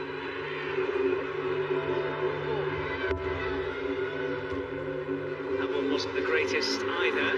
De Paul couldn't bring it under his spell. He's gone down. Brazil will play on. Pinged in towards Thiago Silva. Richarlison heaved in. Away it goes. Gonzalez. Rodriguez sends it forwards. Here's Messi. This is the danger as Brazil pour forwards. Messi for De Paul. Messi wants it back. Here he is. Is this his moment? Oh no, it's not. Would you believe it? Lionel Messi with the chance to wrap up the Copa America for Argentina. And he, of all people, fluffs his lines. Oh, well, that moment could be huge. What a pass it was by De Paul in that situation. Neymar. It's a let-off for Brazil. Who will have the chance from a free kick here. There's an awful lot of complaints going on. I thought the tackle, it's back Montiel, I thought the tackle on Vinicius Junior initially was the one that would be pulled up. It wasn't on Vinicius Junior. It was on Emerson, right through the back. He then jumps up and watches his teammate Rodriguez make another one. And you see there, Neymar just flicking out into the midriff of Montiel. There'll be a complaining about a cut or a scrape down his side. What a chance that was for Messi at the other end. A wonderful counter-attack.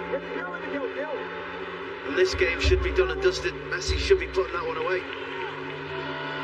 As it is, Brazil still have hope, although they don't have much time. Out comes Ederson. Imagine there'll be a fair amount of stoppage time bolted on. Swung in by Casemiro. Oh, what a waste that is. And they are dropping like flies. How about that though from him? Yeah, it's something that you just expect him to score. As we see that Barbosa effort again, wonderful piece of technique. And a very important save by Martinez. You just see a few petulant moments, a few moments where players barging into backs, kicking out, frustration spilling over. Not for those people, not for those fans who have been able to make it into the stadium. Well, he wants to know how much longer they've got to see out. We are into additional time.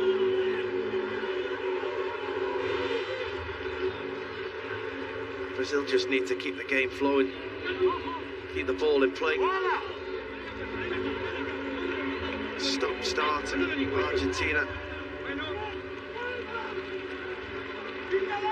So 5 additional minutes is the total that Lionel Scaloni's side need to negotiate, and they're using every trick in the book here to run down every possible second.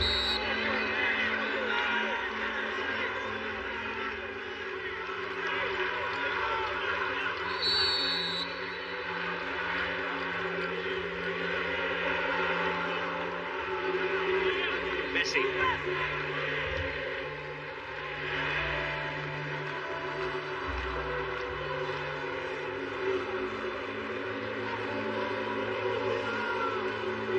He has had a really good spell in charge.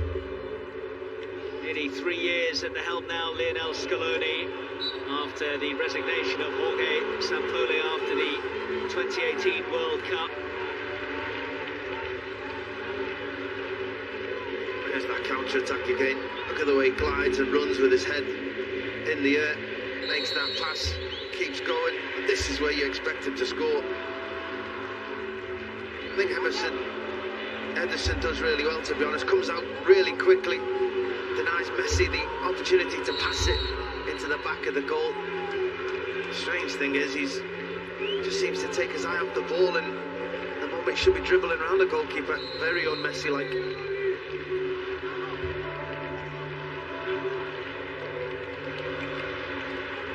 Emerson. Give it to De Paul. He can settle it here. Ederson to the rescue to spare Emerson's blushes. Neymar shrugs off the challenge. Messi stuck out a boot there. It's a real scrap. De Paul surely will just head for the corner. Messi, beautiful stuff. Spin just goes against him. Doesn't quite manage to keep that in, but a bit of play before it by De Paul. Absolutely sensational. He's been terrific tonight. Certainly one of the star men out there in an Argentina shirt. Dictated the play, got about as the assist. Richarlison, will they get one more chance? Firmino. No foul. Danilo. Fire that one in. He's looking for Messi. Be an Argentina throw, and they're nearly there. Lift his team one last time, but it's just over a minute of the game. They've been excellent tonight, Argentina. They've attacked when they can. They've been defensively stubborn. They've not given much away. They came out of the box quite quickly at the start of the game. Really signalled their intent with the pressure they put on Brazil to try and win the ball back high up. They got their reward, and in the second half, Brazil have had bits of play. Moved the ball from side to side, but still not really troubled. Martinez in goal. Barbosa shot 5 or 10 minutes ago. The only real moment I think that they had was on the counter of that. Argentina have had 1 or 2 opportunities to finish this game off. Not the outcome they came here hoping to see. The Argentina supporters are on the cusp of celebrating.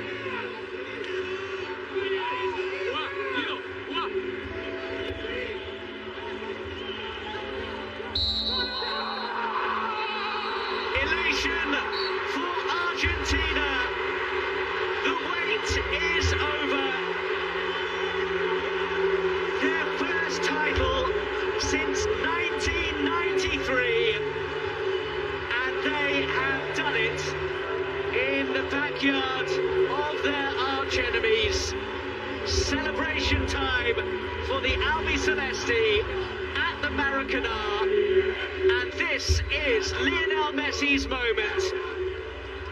He hasn't scored in the final. He has been the standout player in the tournament.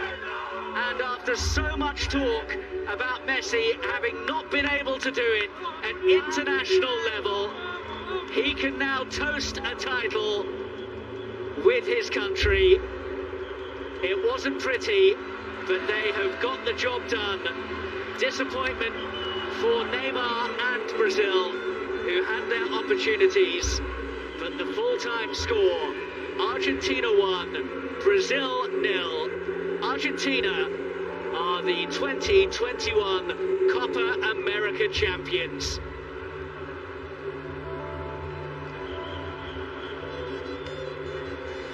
Just what they deserved.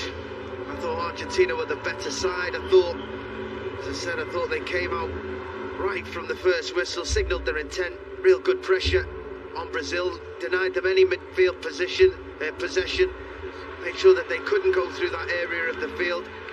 They were quite direct in the first half. Argentina got their rewards from it with a wonderful De Paul pass and that Di Maria goal, and from that moment on, I didn't think Brazil were going to be able to get back into it. Argentina were defensively so stubborn, didn't give anything away, and if anything in that second half, could have stretched that lead. I thought Messi was very good. I thought De Paul was absolutely fantastic. I thought Otamendi was top-notch as well. It's been a long time coming, as it has been for Argentina, to win it in the backyard of your neighbours, of your fierce competitors. It's just so sweet for those players. The way they were throwing Messi around, considering he's a free agent at the moment, he won't want to get himself injured. He might not be able to find a club. I think he'll do all right. But he must feel wonderful. Not Neymar, obviously feeling the pain. Didn't perform tonight, Neymar. Didn't perform. Usually expect that when you come to these occasions, the biggest players usually stand up and deliver. Messi was very good. Neymar was just a yard off. But like the whole Brazil side were, like tactically, Argentina done a number on them tonight.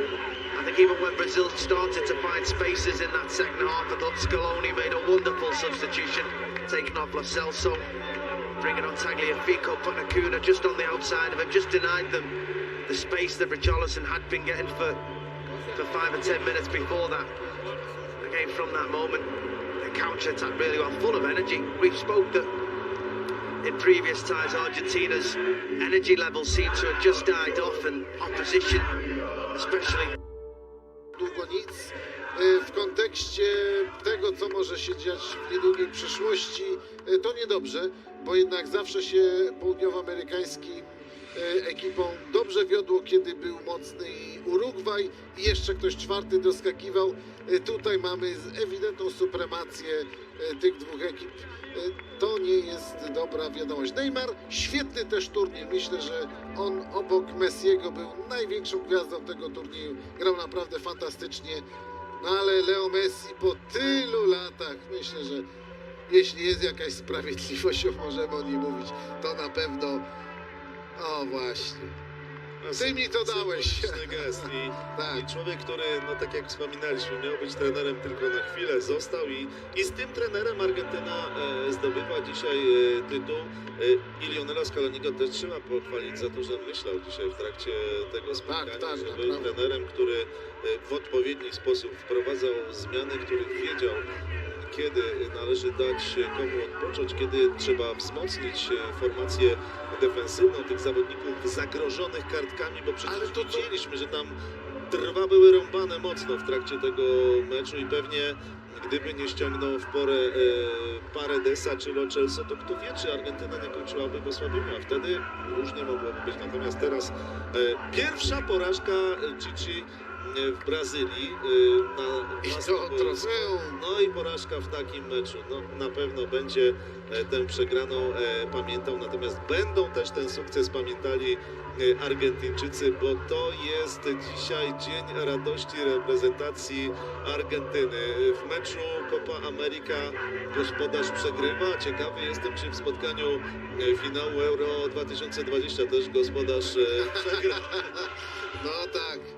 Natomiast a propos tych zmian, o których mówisz, faktycznie w każdym meczu widać było, że zmiany wprowadzane przez Argentynę to są zmiany rozsądne, na lepsze bądź na zwolnienie i utrzymanie wyniku. Tak, to jest rzeczywiście widać, jakaś chemia tam na tej ławce rezerwowych jest między ludźmi, praktykami dodajmy, bo to jest ważne. Przypomnijmy, pierwszy trener to Lionel Scaloni, były też reprezentant Argentyny, ale jego asystenci Ayala, wybitny obrońca, naprawdę, śmiało można powiedzieć wybitny. Pablo Walter Aymar. Samuel, też wyśmienity, klasa światowa i Pablo Aymar. Trzech wyśmienitych piłkarzy na swoich pozycjach, to był światowy top.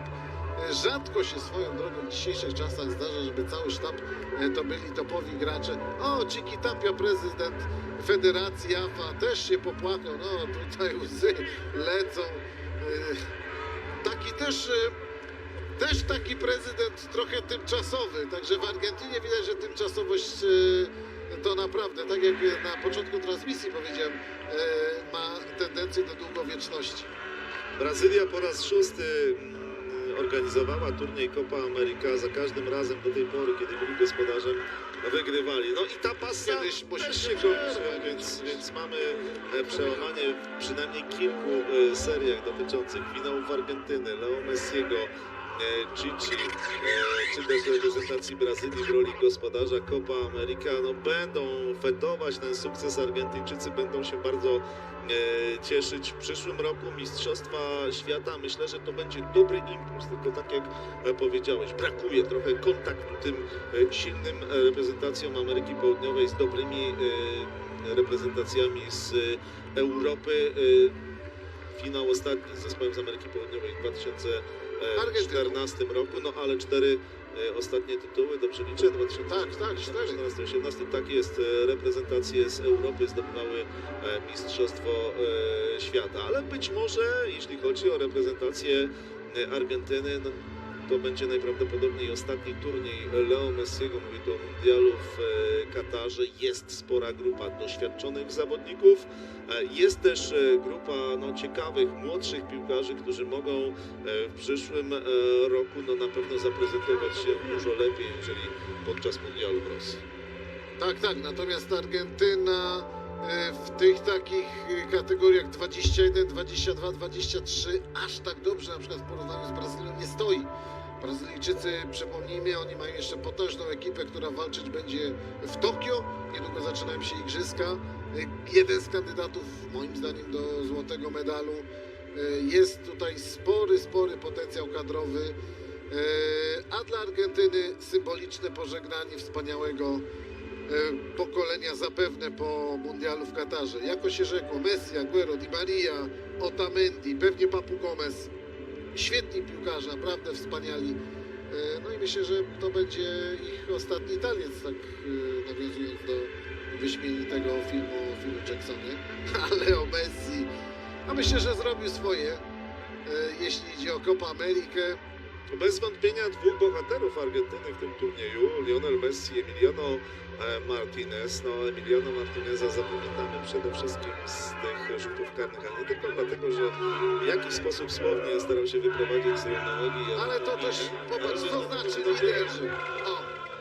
No tak, spędzili piękne chwile w latach 2013-17. Byli przecież kolegami klubowymi z Leo Messi, Neymarem w składzie. Barcelona wygrała Ligę Mistrzów w roku 2015. To był bardzo dobry czas tych dwóch znakomitych zawodników, liderów, gwiazd bez wątpienia, wybitnych zawodników, tak to trzeba podkreślić. Dzisiaj górą jest oczywiście Leo Messi, dzisiaj górą jest reprezentacja Argentyny, ale tak jak wspomniałeś, trzeba również docenić Neymara, bo on podczas tego turnieju grał bardzo dobrze. No, może ten finał nie utkwił za mocno w pamięci, ale trzeba też dodać, że był w tym meczu bardzo często faulowany. Był Tak, mocno 5 kart. faulowany. 5 kartek właśnie złapali na nim zawodnicy reprezentacji Argentyny. Nie miał swobody tych poczynań, robił co mógł, ale dzisiaj na tyle było stać reprezentację Brazylii. Myślę, że zabrakło takiego wsparcia właśnie ze strony innych zawodników. Gdyby Richarlison, gdyby Everton w pierwszej fazie meczu, a później po wejściu na boisko Gabriel Barbosa czy Vinicius Junior dali trochę więcej reprezentacji Brazylii w tych akcjach ofensywnych, no to kto wie, być może obciążyliby trochę Neymara, miałby więcej swobody, no a tak reprezentacja Argentyny poradziła gdzieś sobie z liderem. Druga linia przede wszystkim dzisiaj kiepska. Fred niewidoczny, potem szybko zszedł. Lucas Paqueta. też nierówny. Myślę, że tutaj na pewno, tak jak mówisz, no, zabrakło partnerów Neymarowi. On jednak był pięterko wyżej nad resztą drużyny. Argentyna no, po prostu była teamem z wybitnym piłkarzem Messim. No te selfie pojawią się w mediach społecznościowych. Czekamy, proszę Państwa, na zakończenie, na Ale też dekorację. jedna piękna rzecz. Grali bardzo ostro. Naprawdę grali bardzo ostro. Popatrz, ile trwa już to proces żegnania się, wyściskiwania, pocieszania wzajemnego. Chodzą między sobą. W czasie meczu jak bokserzy się tłuką, ale potem jest szacunek, jest wymienianie uprzejmości. Przecież oni się rozjadą zaraz do klubów. Za chwilę ktoś przejdzie z Paris Saint-Germain do Realu, z Realu do Atletico i tak, no może do Atletico to nie przesadzam. Ale proszę popatrzeć, ile tam jest, o właśnie, rozmów. Lo Celso, który skosił Neymara, teraz sobie żartują. Otamendi, proszę bardzo, przecież jak oni się tłukli. Niesamowite to jest. I to jest zresztą po którymś już meczu widzimy to, że to jest podobnie. Tutaj się obrażają, wyzywają. Za chwilę, dopóki grają, sędzia, jest rywalizacja, jest walka, kończy się rywalizacja.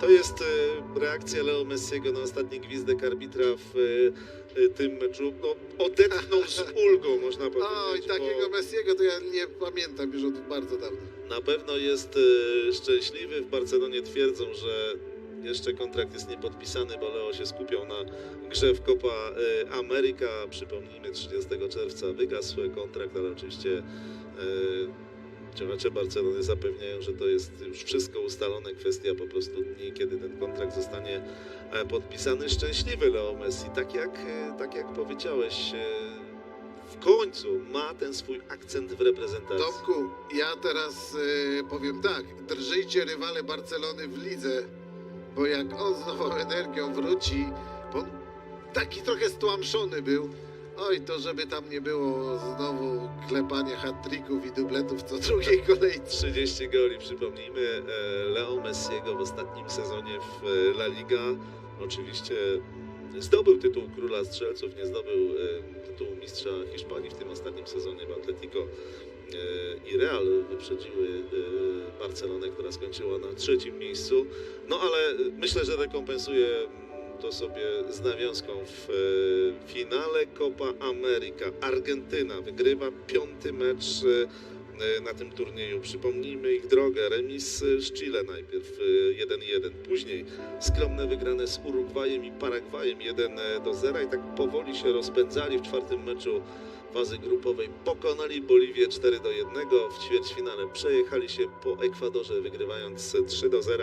Trochę problemów pojawiło się w półfinale, zremisowanym z Kolumbią, ale wygranym w rzutach karnych. No i wreszcie dziś ten finał. Można powiedzieć tak, że ta bramka Angela Di Marii też zdobyta po błędzie, dużym błędzie Renana Lodiego, takim błędzie, który trochę nie przystoi obrońcy reprezentacji Brazylii, no ale z drugiej strony to jest gra błędów. Czasem nawet ci wybitni piłkarze takie popełniają. Dzisiaj Renan Lodi, no po prostu mówiąc kolokwialnie, zawalił sytuację, którą z premedytacją wykorzystał Angel Di Maria. Wygrana reprezentacji Argentyny 1-0, no i Copa America 2021 kończy się zwycięstwem zespołu Leo Messiego.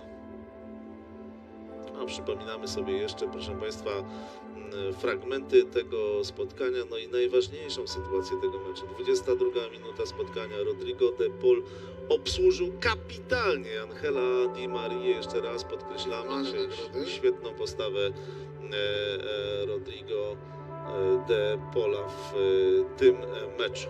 No i Di Maria też naprawdę kawał zawodów, bym powiedział. Szkoda, że grał tak mało, bo naprawdę jeśli grał, to grał pięknie.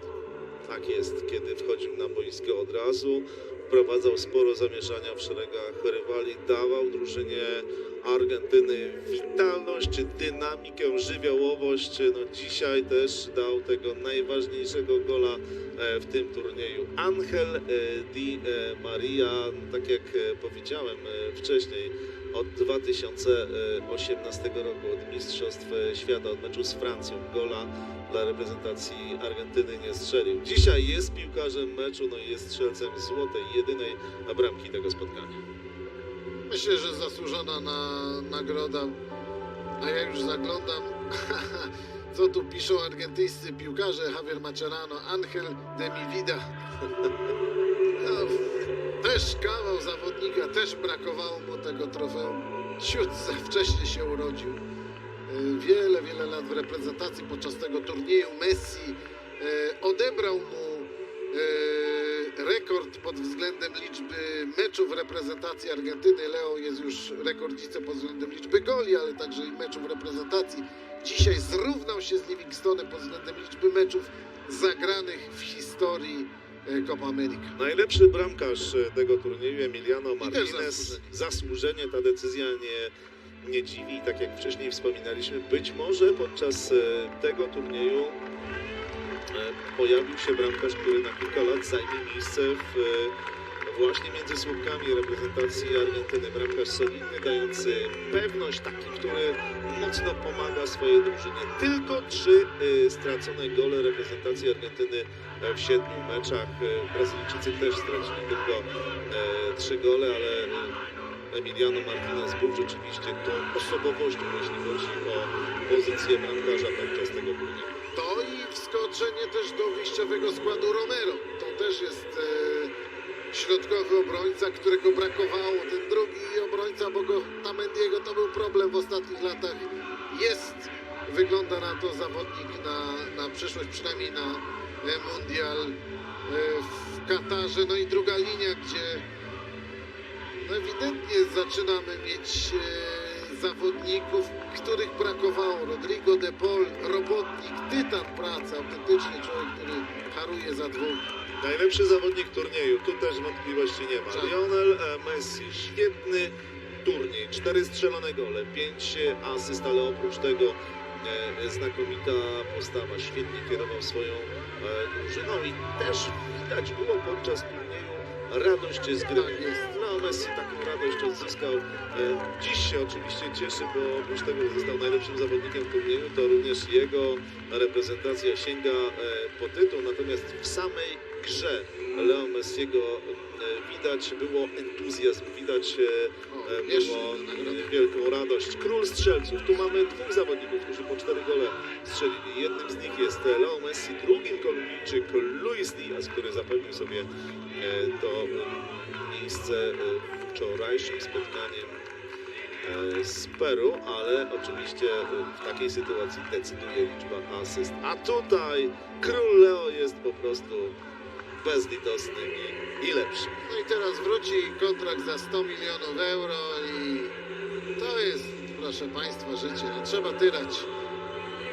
Natomiast nie mogę się doczekać, jak on wróci do Barcelony. Naprawdę Barcelona dostaje teraz zastrzyk energii, jakiej bardzo brakowało tej drużynie, bo Messi entuzjastyczny, Messi odprężony, bo to kamień z serca spadł. 28 lat czekali. Większość graczy tej reprezentacji nawet nie było jeszcze na świecie, kiedy Argentyna pod Coco Basile z Canigią, z Batistutą, Simone wygrywała Copa America.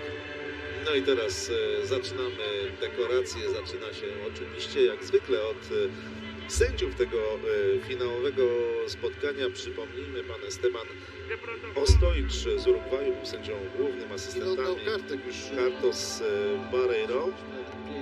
No to trzeba trochę czasu poświęcić na te kartki. No to proszę pana, ma już 1293. No, niedługo jubileusz, 1300. 5 kartek Argentyńczyków, 4 kartki Brazylijczyków, tak? Dobrze liczymy? Tak. No dzisiaj oczywiście nie miał łatwego zadania. Trochę narzekaliśmy na pracę sędziów podczas tego turnieju, bo bywały różne mecze. Też te narzekania wzięły się stąd, że bardzo często przez postawę sędziów spotkania traciły swoją dynamikę, tempo, przez takie przedłużanie, zastanawianie się, analizowanie. Ale na finał się sprężyli. Na finał natomiast tak, nie można dzisiaj... Ale zwróć uwagę też, że jak zawodnikom zależy, tak było też w meczu Argentyna-Kolumbia, to oni natychmiast wstawali. Jak to jest mecz fazy grupowej, to się wylegują, to się poturlają. Dlatego ta faza grupowa taka rozwleczona to był błąd. Nie wiem, czy CONMEBOL wyciągnie wniosek. Powinien, bo Następnym razem od razu do półfinału przeskoczymy. Bo Powinien, za no. dużo było meczów o nic. na pewno gdyby, tak jak wspominałeś w trakcie trwania turnieju, gdyby tylko 2 zespoły wychodziły z grupy, gdybyśmy od razu grali półfinały, to i stawka tych meczów grupowych byłaby zupełnie inna. Tu każdy mecz miałby swoją Można byłoby wartość. też o jeden mecz mniej zagrać, zawodników by wtedy nie eksploatowano, natomiast te mecze, które by grali, byłyby na pewno grane na większych obrotach. Utworzyli taki szpaler teraz Argentyńczycy dla piłkarzy reprezentacji Jak Versa Brazylii. w ogóle Tak, rywalizacja argentyńsko-brazylijskiej idzie nowe. Proszę bardzo, nie no, co za obrazki.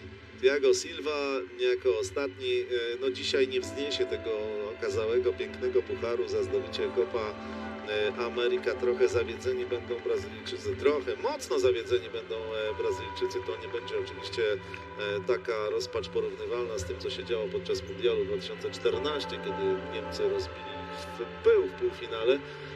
Natomiast pewnie będzie się o tej utraconej szansie mówić. Długo wydawało się, że Brazylia jest takim faworytem i była tym faworytem, no ale Argentyna była zespołem i to trzeba też oddać reprezentacji Argentyny, że mieli w swoim składzie genialnego Leo Messiego, ale tylko kilku świetnych piłkarzy, ale generalnie ten zespół był podczas tego turnieju drużyną i to bez względu na to, kto w tej pierwszej 11 wychodzi. No i pamiętajmy, że Argentyna ma sporo jeszcze zawodników w sile wieku, którzy powinni dojść, powinni tej reprezentacji jeszcze trochę kolorytu dodać. No i pamiętajmy też o całej grupie argentyńskich trenerów pracujących w Europie, mających pod komendą wielu ciekawych zawodników.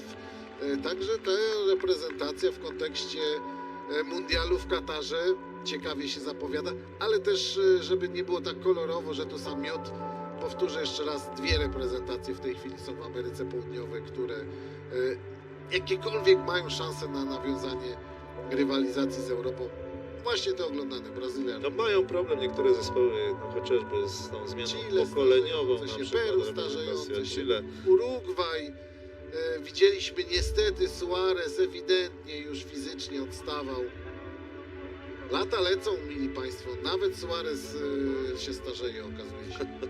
Szczęśliwi Argentyńczycy, no oni dzisiaj na pewno nie będą sobie liczyć lat, dni, tygodni, oni dziś będą fetować, cieszyć się z tego sukcesu po 28 latach. W Ameryce Południowej znów króluje Argentyna, ten ostatni wygrany finał przez Argentyńczyków w roku 1993. To już dość odległe czasy, tak jak powiedziałeś, niektórzy z reprezentantów Argentyny, nie było ich wówczas jeszcze w ogóle na świecie. A jeśli chodzi o trenera, bo też mówiłeś o tych trenerach argentyńskich, świetnych trenerach, którzy pracują w Europie, to myślę, że na razie chyba takiego tematu nie będzie. Po tym zwycięstwie, po tym sukcesie Scaloniego, myślę, że spokojnie w eliminacjach sobie Argentyńczycy poradzą. Myślę, że temat wreszcie został zamknięty, przynajmniej do Kataru. No właśnie, Lionel Scaloni. Kun Agüero dzisiaj no, nie miał okazji wejść na boisko, ale oczywiście jest tym zawodnikiem, który też medal za Copa Ameryka, za zwycięstwo w Copa Ameryka 2021 odbierze. Ale jaką ma satysfakcję, był takim trenerem wyśmiewanym, że stary, dostałeś tą robotę tylko dlatego, że musimy zapłacić $2 miliony odszkodowania Sampaoliemu i nie mamy na nowego trenera. Popatrz tutaj, Bielsa, tu Simeone, tu taki, tu śmaki, tu owaki, Pochettino pracują, a teraz okazuje się, że ilu trenerów wielkich, Pekerman, Bielsa, Sampaoli, Bauza, Sabezia przeszli nie wygrawszy turnieju, a ten taki caretaker, który miał być na chwilę, stworzył drużynę.